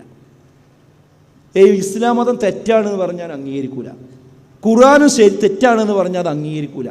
അങ്ങനെ നേർക്കുനേരെ പറഞ്ഞാൽ മതം തെറ്റാണ് എന്ന് പറഞ്ഞാൽ അംഗീകരിക്കൂല. അല്ലല്ല എന്ന് പറഞ്ഞാൽ അംഗീകരിക്കൂല. അപ്പം അതുകൊണ്ട് ഒരു വളഞ്ഞ വഴി സ്വീകരിക്കുന്നത് ലിബറലിസത്തിൻ്റെ തോളിൽ കൈയിട്ടുകൊണ്ട് കുട്ടികളെ മതനിഷേധികളാക്കി മാറ്റുക, മതനിരാസത്തിൻ്റെ വക്താക്കളാക്കി മാറ്റുന്ന പുതിയ തന്ത്രമാണ് ഇപ്പോൾ നടന്നുകൊണ്ടിരിക്കുന്നത്. അതെങ്ങനെ? ഇവരുടെ എല്ലാ ആഗ്രഹങ്ങൾക്കും തീ കൊടുക്കുക. നേരത്തെ പറഞ്ഞില്ലേ, മൈ ബോഡി മൈ റൈറ്റ്, എനിക്ക് 18 വയസ്സായി, എൻ്റെ കാര്യം ആരും നോക്കണ്ട. ഈ ചിന്ത അങ്ങോട്ട് അടിച്ച് കയറ്റിയിട്ട് ഇവർ തോന്നിയതൊക്കെ ചെയ്യും. ഇവർ ലഹരി ഉപയോഗിക്കും, അതുപോലെ തോന്നിയതിൻ്റെ കൂടെ പ്രണയിച്ചു പോകും, ഇനി പിന്നെ എല്ലാം വേണ്ടാത്തതും ചെയ്യും. അപ്പം ആരിടപെടും? കുടുംബം ഇടപെടും, മഹൽ ഇടപെടും, അല്ലേ? മൗലവി ഇടപെടും, മുസ്ലിയാർ ഇടപെടും. ഇങ്ങനെ പാടില്ല, ഈ മഹലിൽ പാടില്ല. അപ്പം ഇവരെന്തു പറയും? എൻ്റെ ഇച്ഛക്ക് പറ്റാത്തത് എൻ്റെ ഇച്ഛ അനുസരിച്ചുകൊണ്ട് ഞാൻ ചെയ്യുന്നതിന് വാപ്പയാണ് എതിര് നിൽക്കുന്നതെങ്കിൽ ആ വാപ്പാനെ ഞാൻ അംഗീകരിക്കില്ല. ഉമ്മയാണ് എതിര് നിൽക്കുന്നതെങ്കിൽ ആ ഉമ്മയെ ഞാൻ അംഗീകരിക്കില്ല. ഈ മഹല്ല് കമ്മിറ്റിയാണ് എതിര് നിൽക്കുന്നതെങ്കിൽ ആ മഹലിനെ ഞാൻ അംഗീകരിക്കില്ല. ഇവരൊക്കെ എതിര് നിൽക്കാൻ കാരണം അവര് പറയുന്ന മതമാണ് എങ്കിൽ ആ മതവും എനിക്ക് വേണ്ട. സ്വർഗമാണ് നരകമാണ് പറയുന്നതെങ്കിൽ ആ സ്വർഗത്തിലും നരകത്തിലും എനിക്ക് വിശ്വാസമില്ല. ഇപ്പം എന്താ ഇയാള് ദൈവനിഷേധിയായോ ആയില്ലേ? നേർക്ക് നേരെ പറയുന്നതിന് പകരം ഇവരെ എല്ലാ ഇച്ഛകളോട് തുറന്നു വിട്ടിട്ട് അതിനാര് നിയന്ത്രിക്കുന്നുവോ അപ്പം ആ നിയന്ത്രിക്കുന്ന സംവിധാനത്തോട് സ്വാഭാവികമായി ഇവർക്ക് എന്തുണ്ടാവും? ദേഷ്യം ഉണ്ടാവും. അങ്ങനെയാണ് എക്സ് മുസ്ലിം എന്ന് പറയുന്നൊരു വിഭാഗം ഇന്ന് വന്നുകൊണ്ടിരിക്കുന്നത്. എന്നിട്ട് അവർക്ക് പ്രത്യേക ഗ്രൂപ്പ്, പ്രത്യേക രീതി. ഓർത്തു വെച്ചോ, ഈരാറ്റുപേട്ടയിൽ നിന്നുകൊണ്ടാണ് ഞാൻ സംസാരിക്കുന്നത്. മഹാഭൂരിപക്ഷം മുസ്ലിം വീടുകളുള്ള, മുസ്ലിം സമുദായമുള്ള ഒരു നാട്ടിൽ നിന്നാണ്. പള്ളികൾ കൊണ്ട് നിബിഡമായ ഒരു നാടാണിത്. എന്താ, മുസ്ലിം സംഘടനകൾ കൊണ്ട് സമ്പന്നമായ ഒരു നാടാണിത്.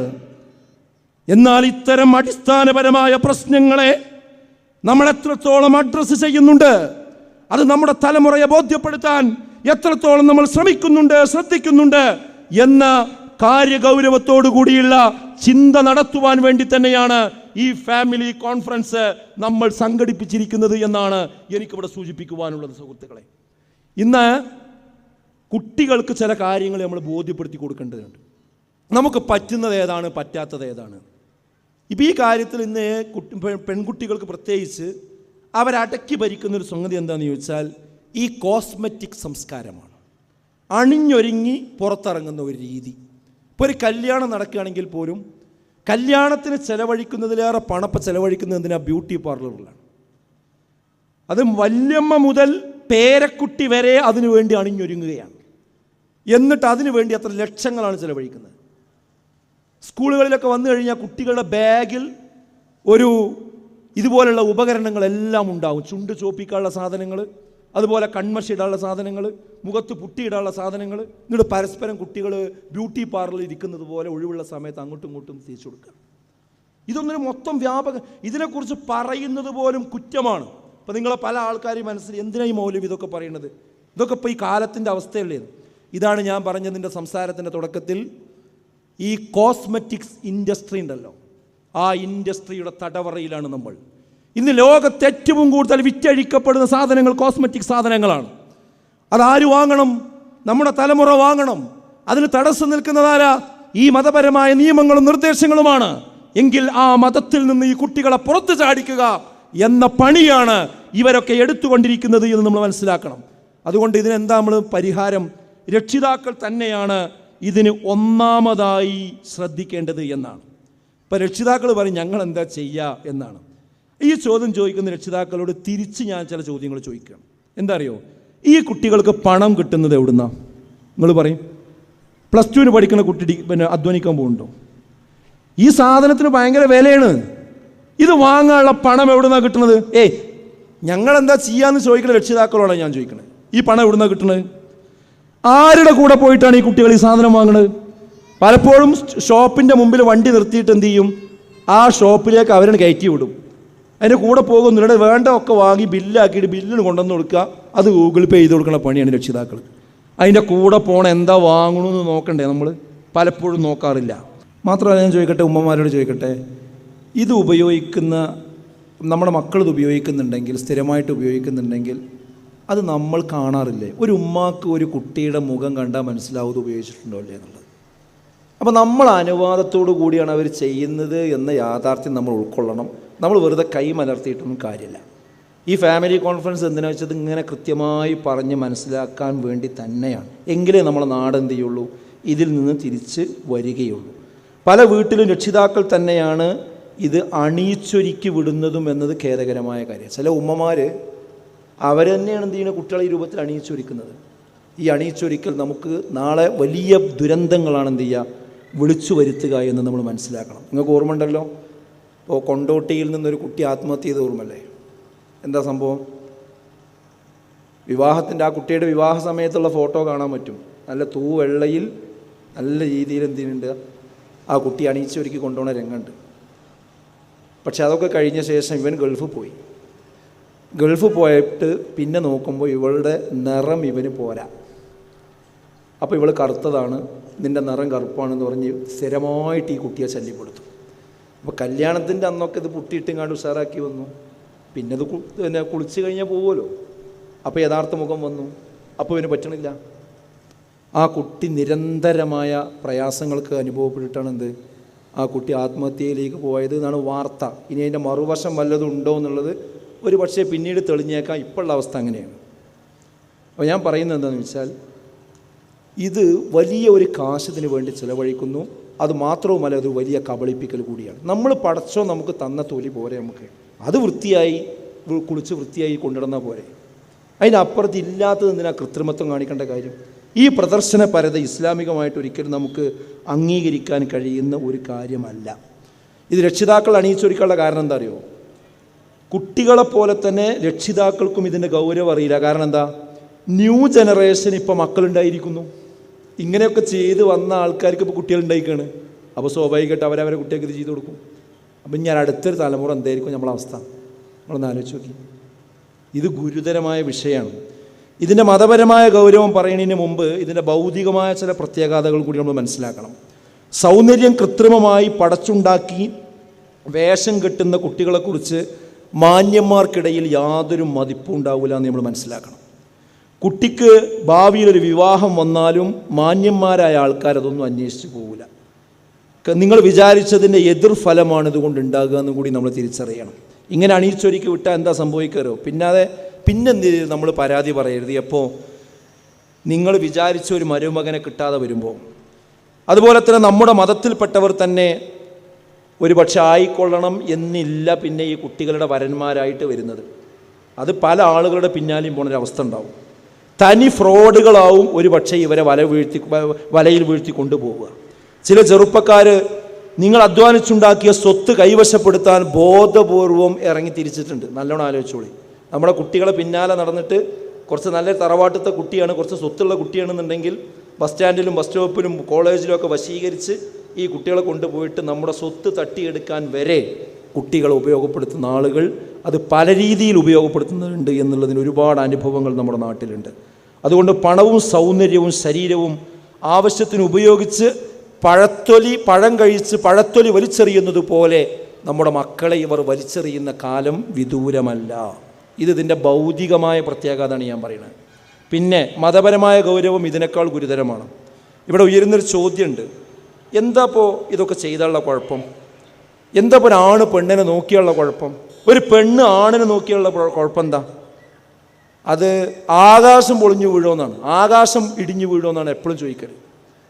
എന്നാൽ മനസ്സിലാക്കുക, മുസ്ലിമാണോ പറ്റൂല, അത്രയേ ഉള്ളൂ. മുസ്ലിമാണോ പറ്റൂല. കാരണം എന്താണെന്നറിയോ? പുരുഷന്മാരോട് ഖുർആൻ പറഞ്ഞത് എന്താ? ഖുല്ലിൽ മുഅ്മിനീന യഉള്ളൂ മിൻ അബ്സാരിഹിം, നിങ്ങൾ നിങ്ങളുടെ കണ്ണിനെ താഴ്ത്തണം എന്ന് തന്നെയാണ് വിശുദ്ധ ഖുർആൻ പുരുഷന്മാർക്ക് നൽകിയിരിക്കുന്ന നിർദ്ദേശം. അലി റളിയല്ലാഹു അൻഹുവിനോട് പറഞ്ഞു, യാ അലി ലാ തുത്ബിഅ അൻ-നളറ ഫഇന്ന ലക്കൽ ഊല വലൈസത് ലക്കൽ ആഖിറ.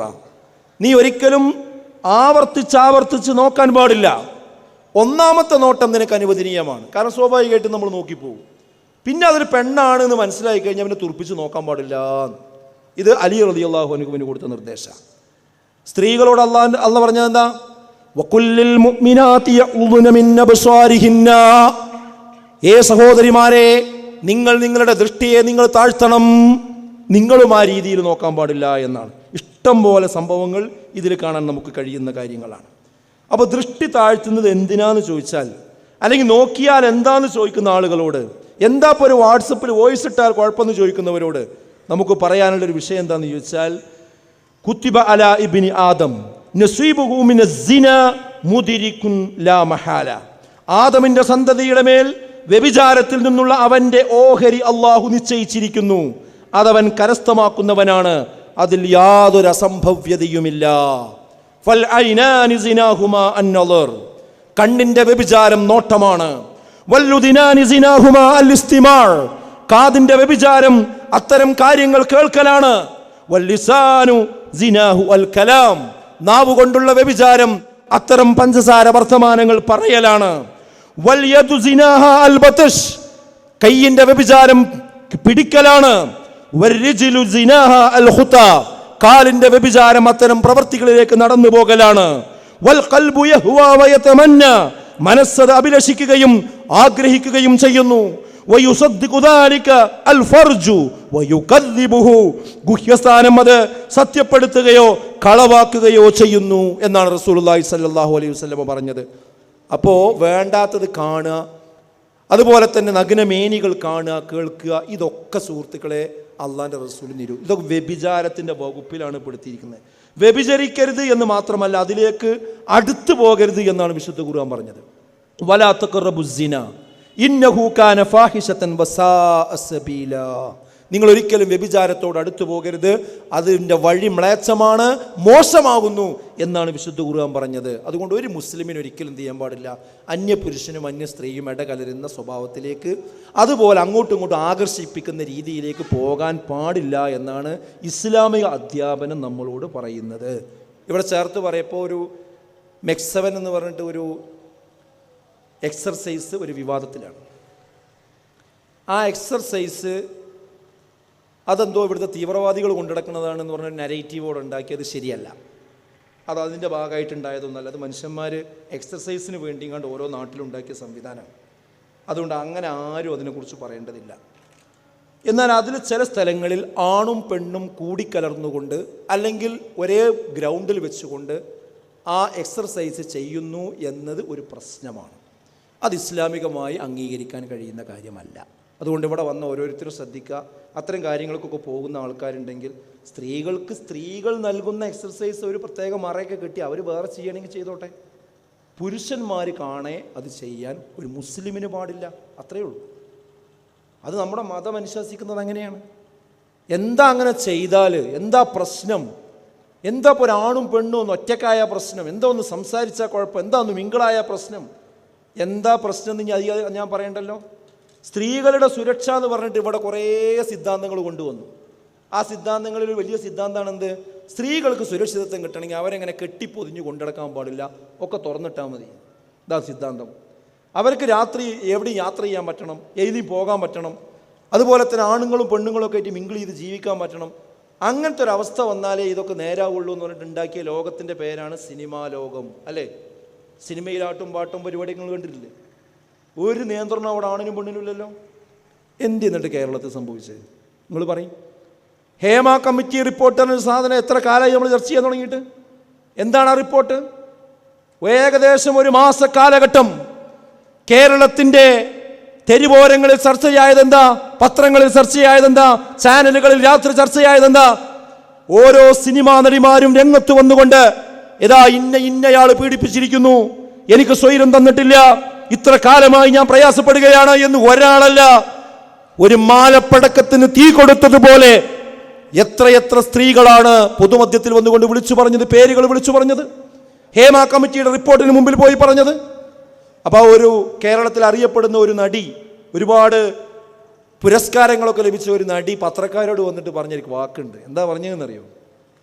ഇനി സിനിമാ ലോകത്തൊരു പുതിയ നിയമം കൊണ്ടുവരണം. എന്താ നിയമം? ഇനി പ്രൊഡ്യൂസർമാരുടെയും നടന്മാരുടെയും ഒക്കെ റൂമിലേക്ക് ഒരു നടി ചെല്ലുകയാണെങ്കിൽ ഒറ്റയ്ക്ക് ചെല്ലാൻ പാടില്ല, അവിടെ കൂടെ ബന്ധുക്കളോ അല്ലെങ്കിൽ മൂന്നാമത്തെ ഒരാളോ ഉണ്ടാകണം. ഞാൻ അങ്ങനെ ചെയ്യാറുണ്ട്, അതുകൊണ്ട് എനിക്കിതുവരെ പ്രശ്നം ഉണ്ടായിട്ടില്ല. എന്നാൽ നിങ്ങൾക്ക് കേൾക്കണോ? ഇത് 1400 വർഷങ്ങൾക്ക് മുമ്പ് മുത്ത് നബി അള്ളാഹുവിൻ്റെ റസൂല് പറഞ്ഞ കാര്യമാണ്. എന്ത്? ഒരാണും പെണ്ണും അപരിചിതരായ രണ്ടാൾ ഒറ്റപ്പെട്ട് കഴിഞ്ഞാൽ സാലിസുഹുമാ അശ്ശൈത്വാൻ, മൂന്നാമനായി അവിടെ ശൈത്താൻ ഉണ്ടാവും. പിന്നെ വേണ്ടാത്ത കാര്യങ്ങളെ അവിടെ നടക്കുള്ളൂ. അതുകൊണ്ട് അത് സംഭവിക്കാൻ പാടില്ല. ഒരു പെണ്ണ് ഒറ്റയ്ക്ക് ദീർഘയാത്ര ചെയ്യാൻ പാടില്ല, മഹറം കൂടെ വേണം. ഇതൊക്കെ ഇസ്ലാമിൻ്റെ ബേസാണ്. ഇത് പറഞ്ഞപ്പോൾ അത് നിങ്ങൾ 6-ാം നൂറ്റാണ്ടിൽ ബസ് കിട്ടാത്ത ആൾക്കാരാണെന്ന് പറഞ്ഞ് കളിയാക്കി. ഇതൊന്നും ഈ പുരോഗമന സമൂഹത്തിന് പറ്റില്ല എന്ന് പറഞ്ഞു. പക്ഷേ അനുഭവിച്ചപ്പോൾ എല്ലാം തുറന്നുകൊടുത്ത ഒരു ഇൻഡസ്ട്രി അതിനുവേണ്ടി തന്നെ ഉണ്ടാക്കിയപ്പോൾ സ്ത്രീകൾക്കൊരു സ്വൈരവുമില്ല എന്ന് അവർ തന്നെ വിളിച്ചു പറയുന്നു. എന്ന് മാത്രമല്ല, ഇനി രക്ഷ കിട്ടണമെങ്കിൽ ഇനി ഈ വഴി സ്വീകരിക്കേ കഴിയുള്ളൂ എന്ന് പറയുന്നത് ഒരു കാര്യം മനസ്സിലാക്കുക, എല്ലാവരും അനുഭവിക്കുമ്പോൾ എന്ത് ചെയ്യും? പടച്ചോൻ പറഞ്ഞുകൊടുത്തേക്ക്, അവനാനെ സൃഷ്ടിച്ച സ്രഷ്ടാവ് പറഞ്ഞുകൊടുത്തേക്ക് തിരിച്ചു വരും. അതുകൊണ്ട് മുസ്ലിം പെൺകുട്ടികൾ ആലോചിക്കുക, ഈ കണ്ട പുരോഗമനത്തിൻ്റെ പിന്നാലെ പോയാൽ ഇത്തരം ചവറുകളിലാണ് നമ്മൾ പോയി അവസാനം എത്തിപ്പെടുക എന്ന് നന്നായി നമ്മൾ തിരിച്ചറിയേണ്ടതുണ്ട് എന്നാണ് ഞാൻ പറയുന്നത്. ലാ യഖ്ലുവന്ന റജുലുൻ ബിഇംറഅത്തിൻ ഇല്ലാ വമഅഹാദു മഹറമിൻ, മഹറമില്ലാതെ ഒരിക്കലും ചെയ്യാൻ പാടില്ല ആണും പെണ്ണും ഒറ്റക്കാകാൻ പാടില്ല എന്ന് ഒരു ഇഷ്ടം പോലെ ഹദീസുകളിൽ നമുക്ക് കാണാൻ കഴിയും. ഈ ഒരു മതപരമായ ചിന്തന പോയി കഴിഞ്ഞാൽ പിന്നെ എന്തുമാകാം സുഹൃത്തുക്കളെ, എന്തുമാകാം. എന്തൊക്കെ കാര്യങ്ങളാണ് ഇന്ന് സമൂഹത്തിൽ നടക്കുന്നത് നിങ്ങൾക്കറിയാലോ. കൊച്ചിയിൽ ഉണ്ടായൊരു സംഭവം, ഒരാൾ നടന്നു പോകുമ്പോൾ പെട്ടെന്ന് അയാളെ മുന്നിലേക്ക് ഒരു പ്ലാസ്റ്റിക്കിൻ്റെ കവർ വന്നു വീഴുകയാണ്. എന്താ, ആരാ എറിഞ്ഞിരിക്കുന്നത്? ആ തൊട്ടടുത്ത ബിൽഡിങ്ങിൽ നിന്ന്, റൂമിൻ്റെ മുകളിൽ നിന്ന്, അവിടുന്ന് ഒരു തൊട്ടപ്പുറത്തെ കായലിലേക്ക് എറിഞ്ഞതാണ്. പക്ഷേ കായലിലേക്ക് എത്തിയില്ല, റോട്ടിൽ വന്നിട്ടാണ് വീണത്. എടുത്തു നോക്കുമ്പോൾ അതിൻ്റെ ഉള്ളിലൊരു മനുഷ്യക്കുട്ടിയാണ്. ഒരു സ്ത്രീ അവിഹിതമായി ഗർഭിണിയായതിൻ്റെ പേരിൽ അവൾ പ്രസവിച്ചപ്പോൾ ആ കുട്ടിയെ എടുത്ത് ജീവനോട് കൂടിയാണ് എറിഞ്ഞിക്ക പുറത്തേക്ക്. കേരളത്തിലെ തൊട്ടടുത്ത ജില്ലയായ എറണാകുളത്ത് നടന്ന, നിങ്ങൾ ആലോചിച്ച് നോക്കി. അതൊരു ദിവസം, തൊട്ടടുത്ത ദിവസം നടന്നത് എന്താ, അതേ എറണാകുളത്ത് തന്നെ ഒരു ഹോസ്റ്റലിൽ ഒരു പെൺകുട്ടി ബാത്റൂമിലേക്ക് പോയിട്ട് തിരിച്ചു വരുന്നില്ല. എല്ലാവരും മുട്ടി വരുന്നില്ല. അവസാനം തള്ളി തുറന്നു നോക്കുമ്പോൾ ആ ബാത്റൂമിൽ ആ കുട്ടി പ്രസവിച്ചിരിക്കുകയാണ്. പക്ഷേ ഭാഗ്യത്തിന് കുട്ടിനെ കൊന്നിട്ടില്ല. എന്താ വിഷയം? വിവാഹം കഴിക്കണമെങ്കിൽ 21 വയസ്സാകണം. അതാണല്ലോ ഇപ്പോൾ പറഞ്ഞുകൊണ്ടിരിക്കുന്നത്. എന്നാൽ ഒരാണും പെണ്ണും ഒറ്റയ്ക്ക് വിവാഹമില്ലാതെ ലിവിങ് ടുഗദറായി ജീവിക്കണമെങ്കിൽ അത് 16, 15, 14 വയസ്സായാലും കുഴപ്പമില്ല. അതിന് കുഴപ്പമില്ല. വിവാഹം കഴിക്കണമെങ്കിൽ എന്ത് വേണം? പ്രായമാകും. നമ്മളൊന്ന് ആലോചിച്ച് നോക്കി. അങ്ങനെ ലിവിങ് ടുഗദറിന് എല്ലാ ലൈസൻസും കൊടുക്കുകയാണ്. ആ ലൈസൻസ് കൊടുക്കുമ്പോൾ സംഭവിക്കണതാണ് ഇതൊക്കെ. എവിടേക്കാണ് നമ്മളെ നാട് പോണ്? എന്താ നമ്മുടെ നാട്ടിലെ അവസ്ഥ? അപ്പോൾ ഇതൊന്നും നമ്മൾ കാണാതെ പോകരുത് എന്നാണ് ഞാൻ സൂചിപ്പിക്കുന്നതിൻ്റെ ചുരുക്കം. അപ്പോൾ സുഹൃത്തുക്കളെ, ഒന്ന്, ഈ ഒരു പ്രദർശന പരതയും ഈ കോസ്മെറ്റിക്സ് ഭ്രാന്തുണ്ടല്ലോ, അത് നമ്മൾ അവസാനിപ്പിക്കണം. അത് ഇന്നത്തെ തീരുമാനമാണ്. ഈ ഫാമിലി കോൺഫറൻസ് നിങ്ങൾ എടുക്കേണ്ട ഒരു തീരുമാനമാണ്. ഞാനത് ചെയ്യൂല എന്നുള്ളത്. അതേപോലെ തന്നെ നിങ്ങൾക്കറിയാം, ഇപ്പോൾ മൊബൈൽ, അതാണ് ഇപ്പം വലിയൊരു പ്രശ്നം. ഇപ്പം ഈ അടുത്ത് മൊബൈൽ ഫോൺ ഉപയോഗിച്ച് ഇപ്പോൾ അത് കൊടുക്കാത്തതിൻ്റെ പേരിൽ ഒരു കുട്ടി ആത്മഹത്യ ചെയ്തത് നിങ്ങളെല്ലാവരും വാർത്ത കേട്ടിട്ടുണ്ടാവും. ഒരു കുട്ടിയല്ല, അങ്ങനെ ഒന്നിലധികം കുട്ടികൾ, ചെറിയ കുട്ടികൾ ആത്മഹത്യ ചെയ്യുന്ന സ്വഭാവം ഇന്ന് വർദ്ധിച്ചു വന്നുകൊണ്ടിരിക്കുകയാണ്. ഇവിടെ എനിക്ക് നിങ്ങളോട് ഓരോരുത്തരോടും സൂചിപ്പിക്കാനുള്ളത് എന്താണെന്ന് വെച്ചാൽ, നമ്മളെ കുട്ടികളുടെ കാര്യത്തിൽ കുറച്ചുകൂടെ ശ്രദ്ധ കാണിക്കണം എന്ന് തന്നെയാണ്. കുട്ടികൾ സ്കൂളിൽ ചേരുമ്പോൾ പഠനത്തിൻ്റെ ഭാഗമായി ഫോൺ നൽകേണ്ടി വരും. പിന്നെ എന്താ ചെയ്യാമെന്നാണ് പലരും പറയാം. എന്നാൽ ഞാൻ പറയുന്നത്, സമയം നിശ്ചയിച്ച് നൽകണം. 5 മുതൽ 8 വയസ്സ് വരെയുള്ള കുട്ടിയാണെങ്കിൽ അരമണിക്കൂറിലപ്പുറം ഫോൺ കൊടുക്കാൻ പാടില്ല. 8 മുതൽ 16 വയസ്സ് വരെയുള്ള ആളാണെങ്കിൽ 1 മണിക്കൂറിലപ്പുറം കൊടുക്കാൻ പാടില്ല. പൊതുസ്ഥലത്ത് വെച്ചുകൊണ്ടായിരിക്കണം അത് ഉപയോഗിക്കേണ്ടത്. സ്വകാര്യമായി ഫോൺ ഉപയോഗിക്കാൻ സമ്മതിക്കാൻ പാടില്ല. അവരുടെ ഫോൺ നമ്മൾ പരിശോധിക്കണം. അതിൻ്റെ പാസ്വേഡ് നമുക്കറിയണം. അതിൻ്റെ അപ്ലിക്കേഷനുകൾ ഏതൊക്കെയാണെന്ന് അറിയണം. അവർ ഉപയോഗിച്ച സമയം നമ്മൾ മനസ്സിലാക്കണം. ഇതിനൊക്കെ പ്രത്യേക ആപ്പുകളുണ്ട്. ഇതിന് അടിമയാകുന്നതിൻ്റെ ലക്ഷണങ്ങൾ നമ്മൾ കണ്ടറിയണം. ഇപ്പോൾ ഈ ഗെയിമിൻ്റെ പിന്നാലെയാണ് കുട്ടികളൊക്കെ പോകുന്നത്. ഈ ഗെയിമിലേക്കാണ് പോയി കഴിഞ്ഞാൽ നല്ല പഠിക്കണ കുട്ടിയും പഠനമൊക്കെ ഉപേക്ഷിച്ച് ഈ ഗെയിമിൻ്റെ പിന്നാലെയാണ്. പിന്നെന്താ അതിൻ്റെ ലക്ഷണം എന്താണെന്ന് ചോദിച്ചാൽ, ഉറക്കക്കുറവ്, നമ്മിൽ നിന്ന് അകലാനുള്ള കുട്ടികളുടെ ശ്രമം, ഉൾവലിയൽ, ഭക്ഷണത്തോടുള്ള വിരക്തി, വാശി, ദേഷ്യം, സമ്മർദ്ദം, ഇതൊക്കെ വർദ്ധിച്ചുകൊണ്ടിരിക്കും. എപ്പോഴും തലവേദന, കഴുത്തുവേദന, അതുപോലെ അവൻ്റെ പഠനത്തെ ബാധിക്കുന്ന പ്രശ്നം, തലച്ചോറിൻ്റെ പ്രവർത്തനത്തെ ബാധിക്കുന്ന പ്രശ്നം, കള്ളത്തരവും കാപട്യവും വളർന്നു വരുന്ന സ്വഭാവം, മാനസികാരോഗ്യം മോശമാകുന്ന സ്വഭാവം. ഫോണ് പരിശോധനയ്ക്കെല്ലാം നമുക്ക് പരിമിതിയുണ്ട്. എന്നാൽ നമ്മുടെ കണ്ണ് വെട്ടിച്ച് അവർ ചെയ്തുകൊണ്ടേയിരിക്കും. അതിനുള്ള പരിഹാരം എന്താ? പ്രായത്തിനനുസരിച്ചുള്ള മതബോധം അവർക്ക് കൊടുക്കുക എന്നുള്ളതാണ്. ലുക്മാൻ അലൈഹി സ്വലാത്തു വസ്സലാം കുട്ടിനെ വിളിച്ച് പറഞ്ഞ എന്താ? യാ ബുനയ്യ, പൊന്നു മോനെ, ഇന്നഹാ ഇൻ തകും മിസ്ഖാല ഹബ്ബത്തിൻ മിൻ ഖർദലിൻ ഫതകും ഫീ സഖറത്തിൻ ഔ ഫിസ് സമാവാതി ഔ ഫിൽ അർദി യഅതി ബിഅല്ലാഹ് ഇന്നല്ലാഹ ലതീഫുൻ ഖബീർ. ഒരു ധാന്യത്തിൻ്റെ ഒരു കഷ്ണം അത് ഒരു പാറക്കെട്ടിലോ ആകാശത്തോ ഭൂമിയിലോ എവിടെയാണെങ്കിലും നീ കൊണ്ടുപോയി വെച്ചാലും യഅതി ബിഅല്ലാഹ്, അത് അല്ലാഹു കൊണ്ടുവരിക തന്നെ ചെയ്യും. ഇന്നല്ലാഹ ലതീഫുൻ ഖബീർ, എല്ലാ കാര്യങ്ങളും സൂക്ഷ്മമായി അറിയുന്നവനാകുന്നു പടച്ച തമ്പുരാൻ എന്നാണ്. അപ്പോൾ ഞാൻ പറയുന്നത് എന്താ അറിയോ, കുട്ടികൾക്ക് അള്ളാഹിനെ കുറിച്ചുള്ള പടച്ചോനെ കുറിച്ചുള്ള ഒരു ചിന്ത ശരിയായ രീതിയിൽ ചെറുപ്പം മുതലേ ഉണ്ടാക്കി കൊടുക്കുക, മതബോധം ഉണ്ടാക്കി കൊടുക്കുക, അല്ലാതെ വേറെ നിവൃത്തിയൊന്നുമില്ല. അപ്പോൾ അവർ ഇസ്ലാമിന് നിരക്കാത്ത ഒരു കാര്യം എന്ത് ചെയ്യൂല, അവരൊരിക്കലും ചെയ്യുകയില്ല. അപ്പം എൻ്റെ രക്ഷിതാക്കളോട് എനിക്ക് പറയാനുള്ളത്, ഇതൊക്കെ ഒരു മൊബൈൽ മാത്രമായിട്ട് പരിഹരിക്കാൻ കഴിയില്ല. ഇതിനൊക്കെ ബേസിക്കായിട്ട് വേണ്ടത് എന്താണ്? അള്ളാഹുവിനെ കുറിച്ചുള്ള ഓർമ്മ. അതിന് മദ്രസ വിദ്യാഭ്യാസം വളരെ പ്രധാനപ്പെട്ടതാണ്. മദ്രസ വിദ്യാഭ്യാസം സ്കിപ്പ് ചെയ്യരുത്. എത്ര വലിയ സ്കൂളിൽ പറഞ്ഞയക്കുകയാണെങ്കിലും മദ്രസയിൽ നിന്ന് പഠിക്കേണ്ട കാര്യം കുട്ടികൾ എന്ത് ചെയ്യണം? മദ്രസയിൽ നിന്ന് തന്നെ കൃത്യമായിട്ട് പഠിപ്പിക്കണം. ആര് കണ്ടില്ലെങ്കിലും അള്ള കാണുന്നുള്ള ബോധം ഉണ്ടാക്കണം. നമസ്കാരത്തിൽ ചിട്ടയുണ്ടാക്കണം, തെറ്റുകൾ തിരുത്തണം, നന്മ കൽപ്പിക്കണം, ക്ഷമ അവരെ ശീലിപ്പിക്കണം, ഹൃദയബന്ധങ്ങളിലൂടെ അവരെ ഉപദേശിച്ചു കൊണ്ടേയിരിക്കണം. അങ്ങനെയുള്ള ഒരു രീതി. അതോടൊപ്പം കുട്ടികളോടൊപ്പം സമയം ചെലവഴിക്കാൻ നമ്മൾ സമയം കാണണം. ഇന്ന് പല രക്ഷിതാക്കൾക്കും അതിന് സമയമല്ല. ഒരു വീഡിയോ വന്നിരുന്നു. ആ വീഡിയോയിലുള്ള രംഗം എന്നറിയോ? ഒരു കുട്ടി അവൻ്റെ രക്ഷിതാവിൻ്റെ അടുക്കൽ വന്നിട്ട് ചോദിക്കുകയാണ്, അല്ല, നിങ്ങൾക്ക് കമ്പനിയിൽ 1 മണിക്കൂർ ജോലി ചെയ്താൽ എത്രയാണ് ശമ്പളം? അപ്പോൾ അദ്ദേഹത്തിന് വലിയ ശമ്പളം കിട്ടുന്ന ഒരു ജോലിയാണ്. അപ്പം അങ്ങനെ കണക്ക് കൂട്ടിയിട്ട് പറഞ്ഞു, ഏകദേശം 1000 രൂപ 1 മണിക്കൂറിന് കിട്ടുമെന്ന് പറഞ്ഞു. അങ്ങനെ കുട്ടി അകത്ത് പോയിട്ട് അവൻ്റെ കയ്യിലുണ്ടായിരുന്ന അത്രയും സമ്പാദിച്ച് വെച്ച അവൻ്റെ അവൻ ചില്ലറ തുട്ടുകൾ ഇട്ട് വെക്കുന്ന ഒരു പെട്ടിയുണ്ട്. അത് കുത്തി പൊട്ടിച്ച് അതിലുള്ള പണം എണ്ണി 2 കയ്യിലാക്കി കൊണ്ടുവന്നിട്ട് വാപ്പാൻ്റെ മുമ്പിൽ കൊടുക്കുക. എന്താ ഇതിലൊന്ന് എണ്ണി നോക്കി, ഇത്ര ഈ പൈസക്കുള്ള സമയങ്ങൾ എനിക്ക് തരുമോ? അതായത് ഈ വാപ്പാനോട് കുട്ടിക്ക് എന്ത് ചെയ്യാൻ പറ്റുന്നില്ല, സംസാരിക്കാനും ഇടപഴകാനും. വാപ്പ വരിക പോവുക, വേറൊന്നുമില്ല. നിങ്ങളൊന്ന് ആലോചിച്ച് നോക്കി. സത്യമല്ലേ പറയുന്നത്? സ്വന്തം മക്കളോടൊപ്പം ഇടപഴകാൻ പറ്റില്ല. അതുകൊണ്ട് തന്നെ കുട്ടികൾ പലരോടൊപ്പം ഒളിച്ചോടാൻ കാരണം എന്താ? സ്വന്തം വീട്ടിൽ ആരോടും സംസാരിക്കാൻ കഴിയണില്ല. അപ്പോൾ 24 മണിക്കൂർ അവൈലബിൾ ആകണ വേറെ ആരെങ്കിലും ഉണ്ടാവും. അപ്പോൾ അവരോട് സംസാരിക്കും. അപ്പോൾ നമ്മളെ കുട്ടികളെ നമ്മളെ കയ്യിൽ കിട്ടണമെങ്കിൽ കുട്ടികളും മക്കളും കുടുംബവും ശരിക്കും എന്ത് ചെയ്യണം? വീട്ടിൽ നല്ല ഹൃദയബന്ധം ഉണ്ടാകണം, നല്ല സംസാരങ്ങൾ ഉണ്ടാകണം, ഒന്നിച്ചു പോകണം. എങ്കിൽ മാത്രമേ ഇതൊക്കെ എന്ത് ചെയ്യാൻ പറ്റുള്ളൂ, നമുക്ക് നിയന്ത്രിച്ച് കൊണ്ടുപോകാൻ കഴിയുകയുള്ളൂ എന്ന് കൃത്യമായി തന്നെ നമ്മൾ തിരിച്ചറിയണമെന്നാണ് ഞാൻ പറഞ്ഞതിൻ്റെ ചുരുക്കം. അതേപോലെ ഇന്ന് കുടുംബത്തിൻ്റെ സമാധാനം തകർക്കുന്ന ഏറ്റവും വലിയൊരു മറ്റൊരു പ്രശ്നമാണ് എന്താ അറിയോ? സാമ്പത്തിക രംഗത്തുള്ള അച്ചടക്കമില്ലായ്മ. ഇന്നെന്താ സംഭവിക്കുന്നത്?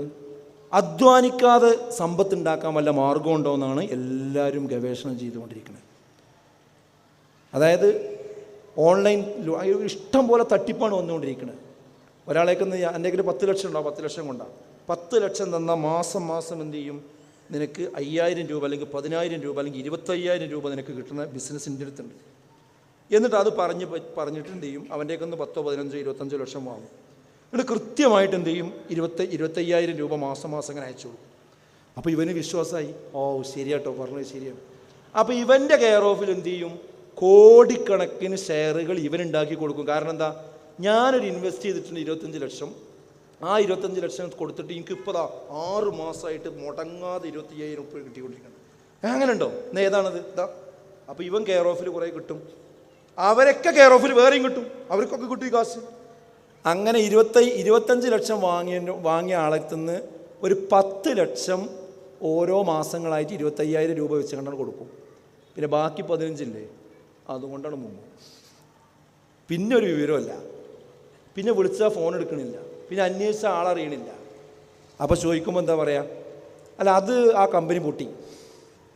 നിങ്ങളൊന്ന് ആലോചിച്ച് നോക്കി, ഇതെത്ര മനുഷ്യന്മാരെ കോടികളാണ് പോണേ. ഇതിന്ന് കേരളത്തിലൊരു പുതിയ പ്രതിഭാസമാണ്. അതായത് സാമ്പത്തിക വിഷയത്തിൽ ഒരു അച്ചടക്കവും ഇല്ലാത്ത ഒരു അവസ്ഥ ഇന്ന് സമൂഹത്തിൽ പെരുകി വന്നുകൊണ്ടിരിക്കുകയാണ്.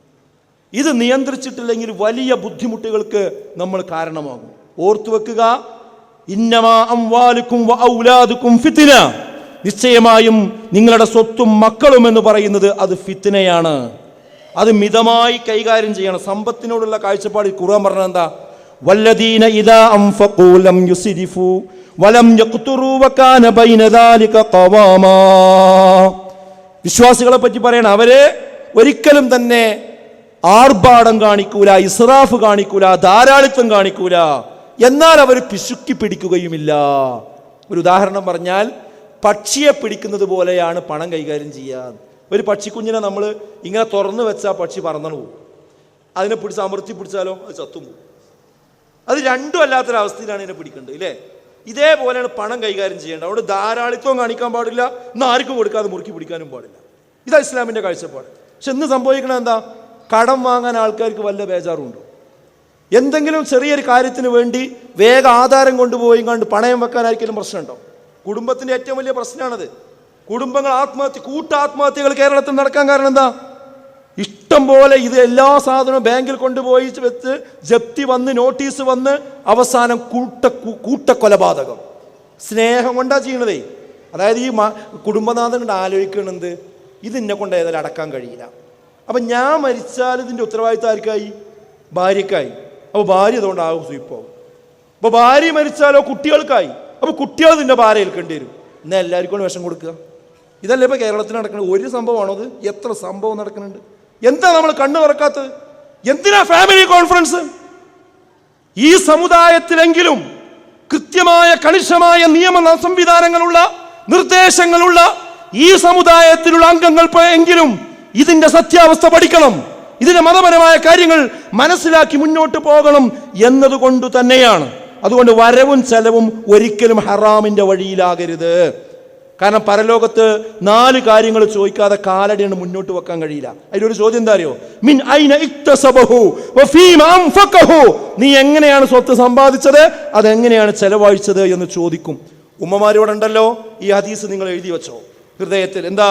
ഉൻദുറു ഇലാ മൻ ഹുവ അസ്ഫല മിൻകും വലാ തൻദുറു ഇലാ മൻ ഹുവ ഫൗഖകും ഫഇന്നഹു അജ്ദറു വലാ തസ്ദറു നിഅമത്തല്ലാഹി അലൈക്കും. നിങ്ങൾ നിങ്ങളുടെ താഴെയുള്ളവരിലേക്ക് നോക്കുക, മുകളിലുള്ളവരിലേക്ക് ഒരിക്കലും നോക്കരുത്. ഇന്നെന്താ സംഭവിക്കുന്നത്? എല്ലാവരും ഭൗതികമായ കാര്യത്തിൽ എല്ലാവരും മുകളിലുള്ളവർക്ക് നോക്കുക. നമുക്കൊരു കാറുണ്ട്, പക്ഷേ ആ കാറിനൊരു കുഴപ്പമില്ല. എന്നാലും അയൽപ്പക്കത്ത് പുതിയ കാറ് വാങ്ങിയിട്ടുണ്ട്, അപ്പം നമുക്കൊരു കാറ് വേണം. നമുക്ക് നല്ലൊരു വീടുണ്ട്, ആകെ 2 മക്കളേ ഉള്ളൂ, അവർക്ക് താമസിക്കാനുള്ള വീടുണ്ട്. പക്ഷേ മൂത്താപ്പാൻ്റെ മകൻ അതിനേക്കാളും വലിയൊരു വീടുണ്ടാക്കിയിട്ടുണ്ട്. അവരോട് മത്സരിക്കാൻ വേണ്ടി ഈ വീട് പൊളിച്ചിട്ട് പിന്നെ വേറൊരു വീട്. ഏത് സാധനവും അങ്ങനെ തന്നെ മത്സരിക്കണം. എന്നിടത്തിന് വേണ്ടി ആളുകളൊക്കെ കാശ് കടം വാങ്ങും.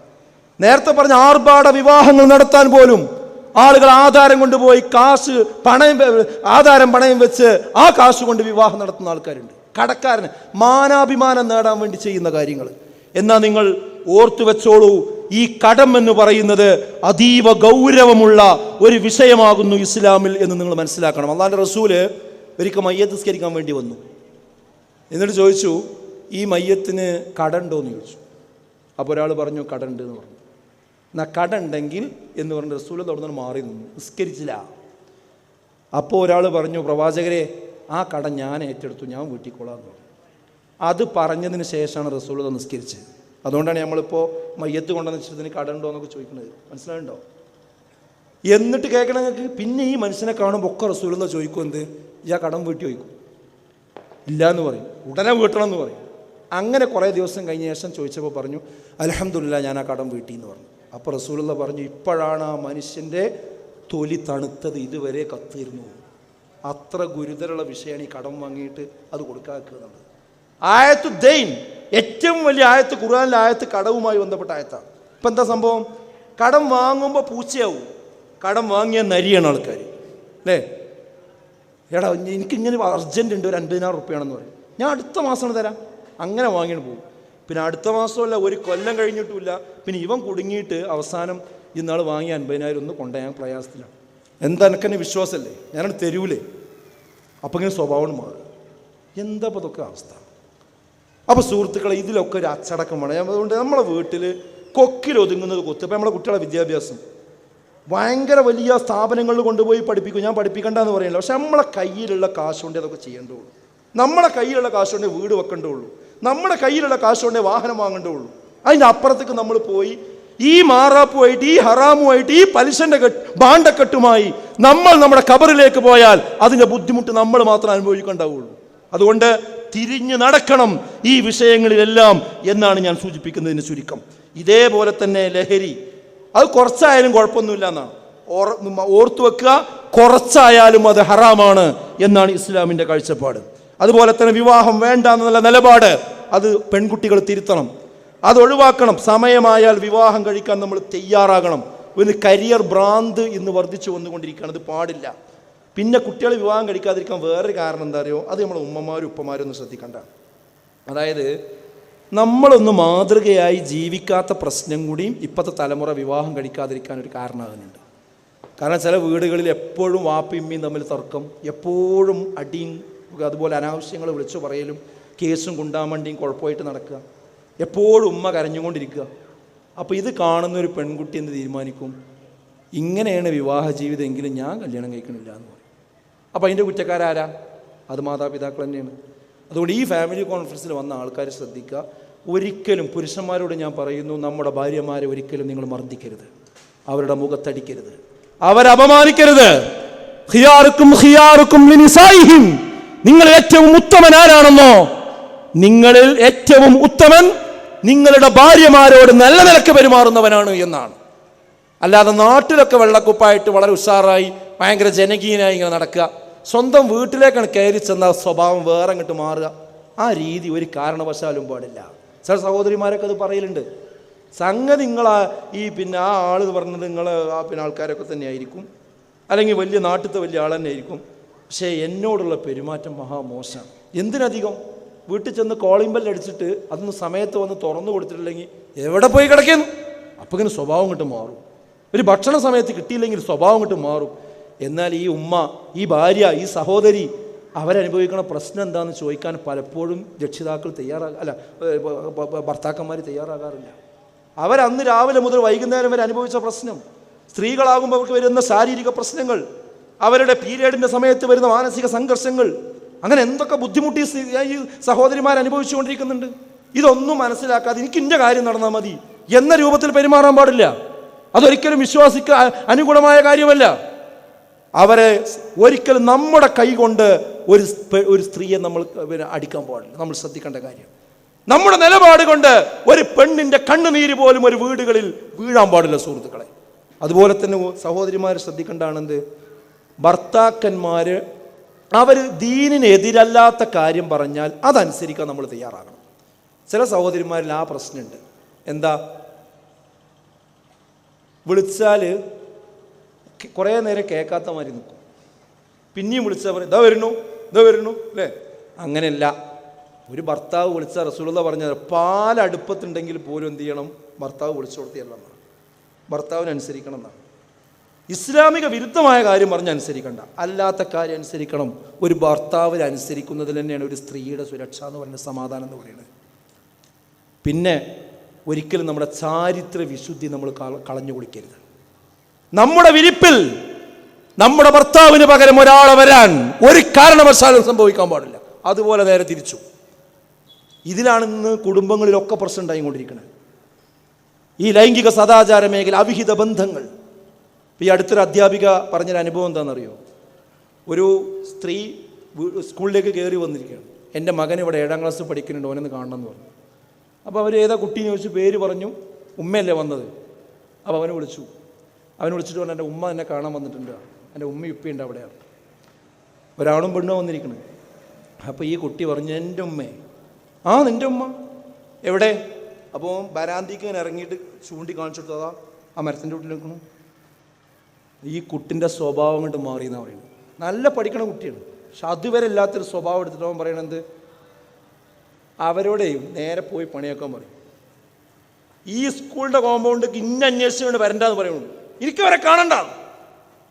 അത് ഉമ്മയല്ലാത്തത് കൊണ്ടല്ല, അവനെ പ്രസവിച്ച ഉമ്മയാണത്. പക്ഷേ ഏതാനും വർഷങ്ങൾക്ക് മുമ്പ് ഈ കുട്ടികൾ എട്ടുമൊട്ടും തിരിയാത്ത സമയമാവുമ്പോൾ 3 കുട്ടികളുള്ള ഈ ഉമ്മ വേറെ ഒരാളെ കൂടെ ഇറങ്ങിയാണ് പോയതാണ്. എന്നിട്ട് ഈ കുട്ടികൾ വല്യപ്പാൻ്റെ അടുത്താണ് താമസം. ഇപ്പം അവർക്ക് മകനെ കാണാൻ വേണ്ടി വന്നിരിക്കുക. ആ കുട്ടി പെരുമാറിയ രീതിയാണിത്. എന്താ സംഭവം? അപ്പോൾ ഇപ്പം നടന്നുകൊണ്ട് ഈ ടിവിയും ഈ സിനിമയും സംവിധാനവും കണ്ട് ഒരു വീട്ടിൽ ഏതെങ്കിലും പൈപ്പ് നന്നാക്കാനോ അല്ലെങ്കിൽ വേറെ എന്തെങ്കിലും ആവശ്യങ്ങൾക്കോ ഒരാൾ പല പ്രാവശ്യം വന്നാൽ പിന്നെ അവൻ്റെ നമ്പർ വാങ്ങി അവനോട് സംഭാഷണം തുടങ്ങി, പിന്നെ എന്തെങ്കിലും ആവശ്യത്തിന് ആയിക്കഴിഞ്ഞാൽ പിന്നെ അവരാണ് കാണാതെ ആവുക. ഇതൊക്കെ നടന്നുകൊണ്ടിരിക്കുന്ന സംഭവങ്ങളാണ്. ഒരിക്കലും ആ രീതിയിലേക്ക് പോകാൻ പാടില്ല സഹോദരങ്ങൾ. എന്താ വ്യഭിചരിച്ച കുറ്റം? വിവാഹിതനാണെങ്കിൽ വിവാഹിതൻ വ്യഭിചരിച്ചാൽ എറിഞ്ഞു കൊല്ലണം എന്നാണ് ഇസ്ലാമിന്റെ നിയമം. ചെറിയ വിഷയമല്ലത്. അവിവാഹിതനാണെങ്കിൽ 100 അടി അടിക്കണം പരസ്യമായിട്ട് എന്നാണ്. റസൂലുള്ളാഹി സ്വല്ലല്ലാഹു അലൈഹി വസല്ലമക്ക് നരകത്തിന്റെ ഒരു ചിത്രം കാണിച്ചു കൊടുത്തു, അനുഭവം കാണിച്ചു കൊടുത്തു. അതിൽ ഉടുതുണിയില്ലാതെ മനുഷ്യന്മാര് ഒരു വലിയ പാത്രത്തിനുള്ളിൽ, ഒരു അടുപ്പിനുള്ളിൽ ഇങ്ങനെ വെന്തുകൊണ്ടിരിക്കുകയാണ്. അവർ രക്ഷപ്പെടാൻ വേണ്ടി അതിൻ്റെ മുകളിലേക്ക് വരും. പക്ഷെ അതിൻ്റെ വായുഭാഗം ഇങ്ങനെ കുടുസാണ്, അടിഭാഗം വിശാലമാണ്. അപ്പോൾ ചോദിച്ചു, ഇവരെന്ത് കുറ്റം ചെയ്തവരാണ് എന്ന്. അപ്പോൾ മലക്ക് പറഞ്ഞു കൊടുത്തു, അവർ വ്യഭിചാരികളും വ്യഭിചാരിണികളുമാണ് എന്നാണ്. അപ്പോൾ ഗുരുതരമാണ് വിഷയം. ആർക്കെങ്കിലും അബദ്ധം വന്നിക്കണമെങ്കിൽ പശ്ചാത്തപിച്ചോടി പഠിച്ചോട്. അവിഹിതമായ ബന്ധങ്ങൾ ഒരു കാരണവശാലും നമ്മുടെ ജീവിതത്തിലേക്ക് കടന്നു വരാൻ പാടില്ല എന്നാണ് ഞാൻ പറയുന്നതിൻ്റെ ചുരുക്കം സുഹൃത്തുക്കളെ. അപ്പോൾ നമ്മുടെ കുടുംബജീവിതം നമ്മുടെ മക്കൾക്ക് മാതൃകയാകണം. ഈ അമ്മായിമ്മ പോലെ മരുമകൾ അല്ലേ, നമ്മളെ വീട്ടിലേക്ക് ഒരു കുട്ടിയെ കല്യാണം കഴിച്ച് കൊണ്ടുവന്നിട്ടുണ്ടെങ്കിൽ അത് നമ്മുടെ മകളാണ്, മരുമകളല്ല, അത് നമ്മുടെ മകളാണ്. ആ നിലക്ക് ഉമ്മമാർക്ക് അവരെ കാണാൻ കഴിയണം. അല്ലാതെ കല്യാണം കഴിച്ച് കൊണ്ടുവന്നാൽ അവരെ കൊണ്ട് ആനനെ മരം വലിപ്പിക്കണം മാതിരി ഇങ്ങനെ അല്ലേ, ഉമ്മ എത്രയാണ് അരിയിടേണ്ടത്? അപ്പോൾ ഉമ്മാൻ്റെ മറുപടി, നിനക്കറിയില്ല ഇവിടെ എത്ര ആളുള്ളത്, അതിനനുസരിച്ച് ഇട്ടാളാ എത്രയെന്ന് പറഞ്ഞു കൊടുക്കൂല. എന്നിട്ട് ഈ കുട്ടി എന്ത് ചെയ്യും, ഒരു ഊഹം വെച്ചും കണ്ടത് അരിയിടും. ഭക്ഷണം ഉണ്ടാക്കിയിട്ട് അഥവാ അത് തികഞ്ഞില്ല എന്ന് വിചാരിക്കുക. അപ്പോൾ പറയുന്നത്, എൻ്റെ മകൻ അധ്വാനിച്ചു കൊണ്ടിരുന്ന കാശല്ലേ, നിനക്കെന്താണ് ഉണ്ടാക്കിയാൽ? അപ്പോൾ ചീത്തായിരിക്കാം ഈ കുട്ടിക്ക. ഇനി കുറച്ച് ബാക്കിയായി എന്ന് വിചാരിക്കുക. അപ്പോൾ നേരെ തിരിച്ചു പറയുന്നത്, എൻ്റെ തറവാട്ടിൽ നിന്ന് കൊണ്ടുവന്നിട്ടൊന്നല്ലത് ഉണ്ടാക്കണത്, ഇതിങ്ങനെ വേസ്റ്റാക്കി കളയാൻ പാടുന്നു. ഇതായാലും കുറ്റം. നാ ചോദിച്ച സമയത്ത് തന്നെ കൃത്യമായ അളവ് പറഞ്ഞു കൊടുത്താൽ മതി. പക്ഷെ അളവ് പറഞ്ഞു കൊടുത്താൽ ചീത്ത അറിയാൻ പറ്റില്ലല്ലോ. ഇങ്ങനെ കുറ്റം ഉണ്ടാക്കാനായിട്ട് നടക്കുന്ന ചില ഉമ്മമാർ, എല്ലാവരും അങ്ങനെയാണ് ഞാൻ പറയുന്നില്ല, നേരെ തിരിച്ചുണ്ട്. നേരെ ഇപ്പോഴുള്ള ചില ഉമ്മമാർ പറയണത് എന്താണെന്ന് വെച്ചാൽ, മരുമക്കൾ വരുന്നതന്നെ പേടിയാണ്. മരുമക്കൾ ഇങ്ങോട്ട് കയറി ഭരിക്കുക. എനിക്ക് രാവിലെ എണീക്കാൻ പറ്റൂല, എനിക്ക് ചായ ഉണ്ടാക്കാൻ പറ്റൂല. ഇപ്പം ഇന്നാൾ എൻ്റെ അടുത്തൊരു കേസ് വന്നത് എന്താ പറയുക, കല്യാണമൊക്കെ കഴിഞ്ഞിട്ടുണ്ട്, നിക്കാഹ് കഴിഞ്ഞ് കൂട്ടിക്കൊണ്ടുവന്നിട്ടില്ല. അപ്പോൾ കൂട്ടിക്കൊണ്ടുവരാൻ സമയപ്പോൾ ഇവിടെ ഡിമാൻഡ് എന്താ, ഞാൻ ഈ കൂട്ടിക്കൊണ്ടുവന്നാലും 2 മാസം നിങ്ങളെ വീട്ടിൽ നിൽക്കുള്ളൂ, ഭർത്താവിനോട് പറയാം നിങ്ങളെ വീട്ടിൽ നിൽക്കുള്ളൂ, നിങ്ങളെ അമ്മാൻ്റെ അടുത്ത് നിൽക്കുള്ളൂ, പിന്നെ നിങ്ങളെ കൂടെ ഞാൻ UK വരും, അല്ലെങ്കിൽ ഞാൻ പഠിച്ച പ്രൊഫഷൻ അനുസരിച്ച് ബാംഗ്ലൂരിൽ എനിക്ക് ജോലിക്ക് അനുവാദം തരണം. നിങ്ങളെ വീട്ടിലിരിക്കുന്ന പരിപാടിയില്ല, നിങ്ങളെ മാനിപ്പാനി നോക്കാനൊന്നല്ല ഞാൻ വരുന്നത്. ഈ സ്വഭാവക്കാർ ഇപ്പോൾ വർദ്ധിക്കുന്നുണ്ട്. ഇതൊക്കെ നമ്മൾ എഡിറ്റ് ചെയ്യേണ്ട കാര്യങ്ങളാണ്. നമ്മളെ കുടുംബജീവിതം വാപ്പയും ഉമ്മയും കുട്ടികളും മക്കളുമായിട്ട് അതിൻ്റെ നിയമങ്ങളും കാര്യങ്ങളും പാലിച്ച് ജീവിക്കുന്ന ഒരു കുടുംബത്തിന് സുരക്ഷിതത്വം ഉണ്ടാവുള്ളൂ. ഈ കാര്യം കൃത്യമായിട്ട് നമ്മൾ എന്ത് ചെയ്യണം, തിരിച്ചറിയണം. ഇപ്പോൾ കാലഘട്ടം മാറുകയാണ്, വൃദ്ധസദനങ്ങൾ പെരുകിക്കൊണ്ടിരിക്കുകയാണ്. ഇപ്പോൾ വൃദ്ധസദനങ്ങളിൽ മുസ്ലിമീങ്ങളില്ല എന്നുള്ളതാണ് അൽഹംദുലില്ലാ നമ്മളൊരു വലിയൊരു നിയമത്ത്. പക്ഷേ ഇനി വരാൻ പോണത് എന്താ അറിയോ, മുസ്ലിങ്ങളും വൃദ്ധസദനങ്ങൾ ഉണ്ടാക്കുന്ന സാഹചര്യമാണ് നാട്ടിലുണ്ടായിക്കൊണ്ടിരിക്കുന്നത്. ആ ചിന്ത തുടങ്ങി വെച്ചിട്ടുണ്ട്. എന്താ ഇസ്ലാമിൻ്റെ നിയമം, വാപ്പാരെ നോക്കേണ്ടത് മക്കളാണെന്നാണ്. പക്ഷെ ആ കാഴ്ചപ്പാട് പോവുകയാണ് ഇപ്പോൾ. ഇതൊക്കെ നമ്മൾ തിരുത്തേണ്ട കാര്യങ്ങളാണ്. അതുപോലെ തന്നെ ഈരാറ്റുപേട്ട പഞ്ചായത്തിൽ ഈ മുനിസിപ്പാലിറ്റിയിലുള്ള ഉത്തരവാദപ്പെട്ടവരൊക്കെ ഞാൻ പറയാം, ഇപ്പം എല്ലായിടത്തും നൈറ്റ് ലൈഫ് കൊണ്ടുവരാനുള്ള പരിപാടിയാണ്. നൈറ്റ് ലൈഫ്, രാത്രി ജീവിതത്തിനുള്ള ഒരു സ്ഥലം. എല്ലാവർക്കും കുടിച്ച് കൂത്താടി നേരം വെളുക്കുന്നത് വരെ യൂറോപ്യൻ തെരുവ് പോലെ നമ്മളെ തെരുവാക്കും. അവിടെ തിരുവനന്തപുരത്ത് അങ്ങനെ സംവിധാനമുണ്ട്, അതുപോലെ പല സ്ഥലത്തും ഉണ്ട്. ഇപ്പോൾ പഞ്ചായത്തുകളിലും മുനിസിപ്പാലിറ്റിയിലൊക്കെ ഒരു ഫണ്ട് വകയിരുത്തുന്ന അവസ്ഥ വന്നിട്ടുണ്ട്. ഇത് ഗുരുതരമായ പ്രത്യാഘാതങ്ങൾ ഉണ്ടാക്കും. അപ്പോൾ സുഹൃത്തുക്കളെ, ഞാൻ എൻ്റെ വാക്കുകളുടെ സമാപനത്തിലേക്ക് പോവുകയാണ്. നമുക്ക് നിസ്കരിക്കാൻ പോകണം. നിങ്ങൾ ഈ വിഷയങ്ങൾ മനസ്സിലാക്കി, ഇനി ഒരു പ്രസംഗം കൂടി ഇവിടെ വരാനുണ്ട്, അതുകൂടി കഴിയുമ്പോൾ അത് പൂർണ്ണത കിട്ടും. ഈ കൂട്ടായ്മയെ സംബന്ധിച്ചിടത്തോളം അത്രയേ ഉള്ളൂ. ഇത് മനുഷ്യന്മാർക്ക് ഉപകാരമുള്ള കാര്യങ്ങൾ പറഞ്ഞു കൊടുക്കുകയാണ്. ഇതാണ് ഇവിടെ മുജാഹിദ് പ്രസ്ഥാനം കാലങ്ങളായിട്ട് ചെയ്തുകൊണ്ടിരിക്കുന്നത്. എന്താ മുജാഹിദ് എന്ന് പറഞ്ഞാൽ, ഒരു തെറ്റ് കണ്ടാൽ ആ തെറ്റ് തെറ്റാണ് എന്ന് ആളുകൾക്ക് ഇഷ്ടമുണ്ടെങ്കിലും ഇല്ലെങ്കിലും തുറന്നാണ് പറയും. അതാണെന്ത് ധർമ്മസമരം എന്ന് പറയുന്നത്. തെറ്റ് തെറ്റാണെന്ന് മുഖത്ത് നോക്കി പറയാം. അവർക്ക് എന്ത് തെറ്റ് തോന്നി എന്നുള്ളത് വിഷയമല്ല, അത് അവരോടുള്ള സ്നേഹം കൊണ്ടാണ്. ചില കുട്ടികൾ അസുഖം ഉണ്ടായാലും നമ്മൾ കഷായം കൊടുക്കും, ഉമ്മമാർ കഷായം കൊടുക്കും. അപ്പോൾ കഷായം കൊടുക്കുമ്പോൾ കുട്ടി കുടിക്കില്ല, കരയും. അപ്പോൾ സ്നേഹമുള്ള ഉമ്മയാണെങ്കിൽ എന്താ ചെയ്യുക, കുട്ടി കരയാണ് പോയിക്കോട്ടെ എന്ന് പറയുമോ? ഇല്ലല്ലോ. ആ കുട്ടീൻ്റെ കൈയും കാലൊക്കെ പിടിച്ചിട്ട് സ്പൂൺ കൊണ്ട് കഷായം ശരിക്കും വായിക്കുണ്ടാക്കും അല്ലേ, എന്നിട്ട് ചുണ്ട് ഇങ്ങനെ കൂട്ടി പിടിക്കും, തലമ 2 കൂട്ടും കുട്ടിയാണ് വിടും.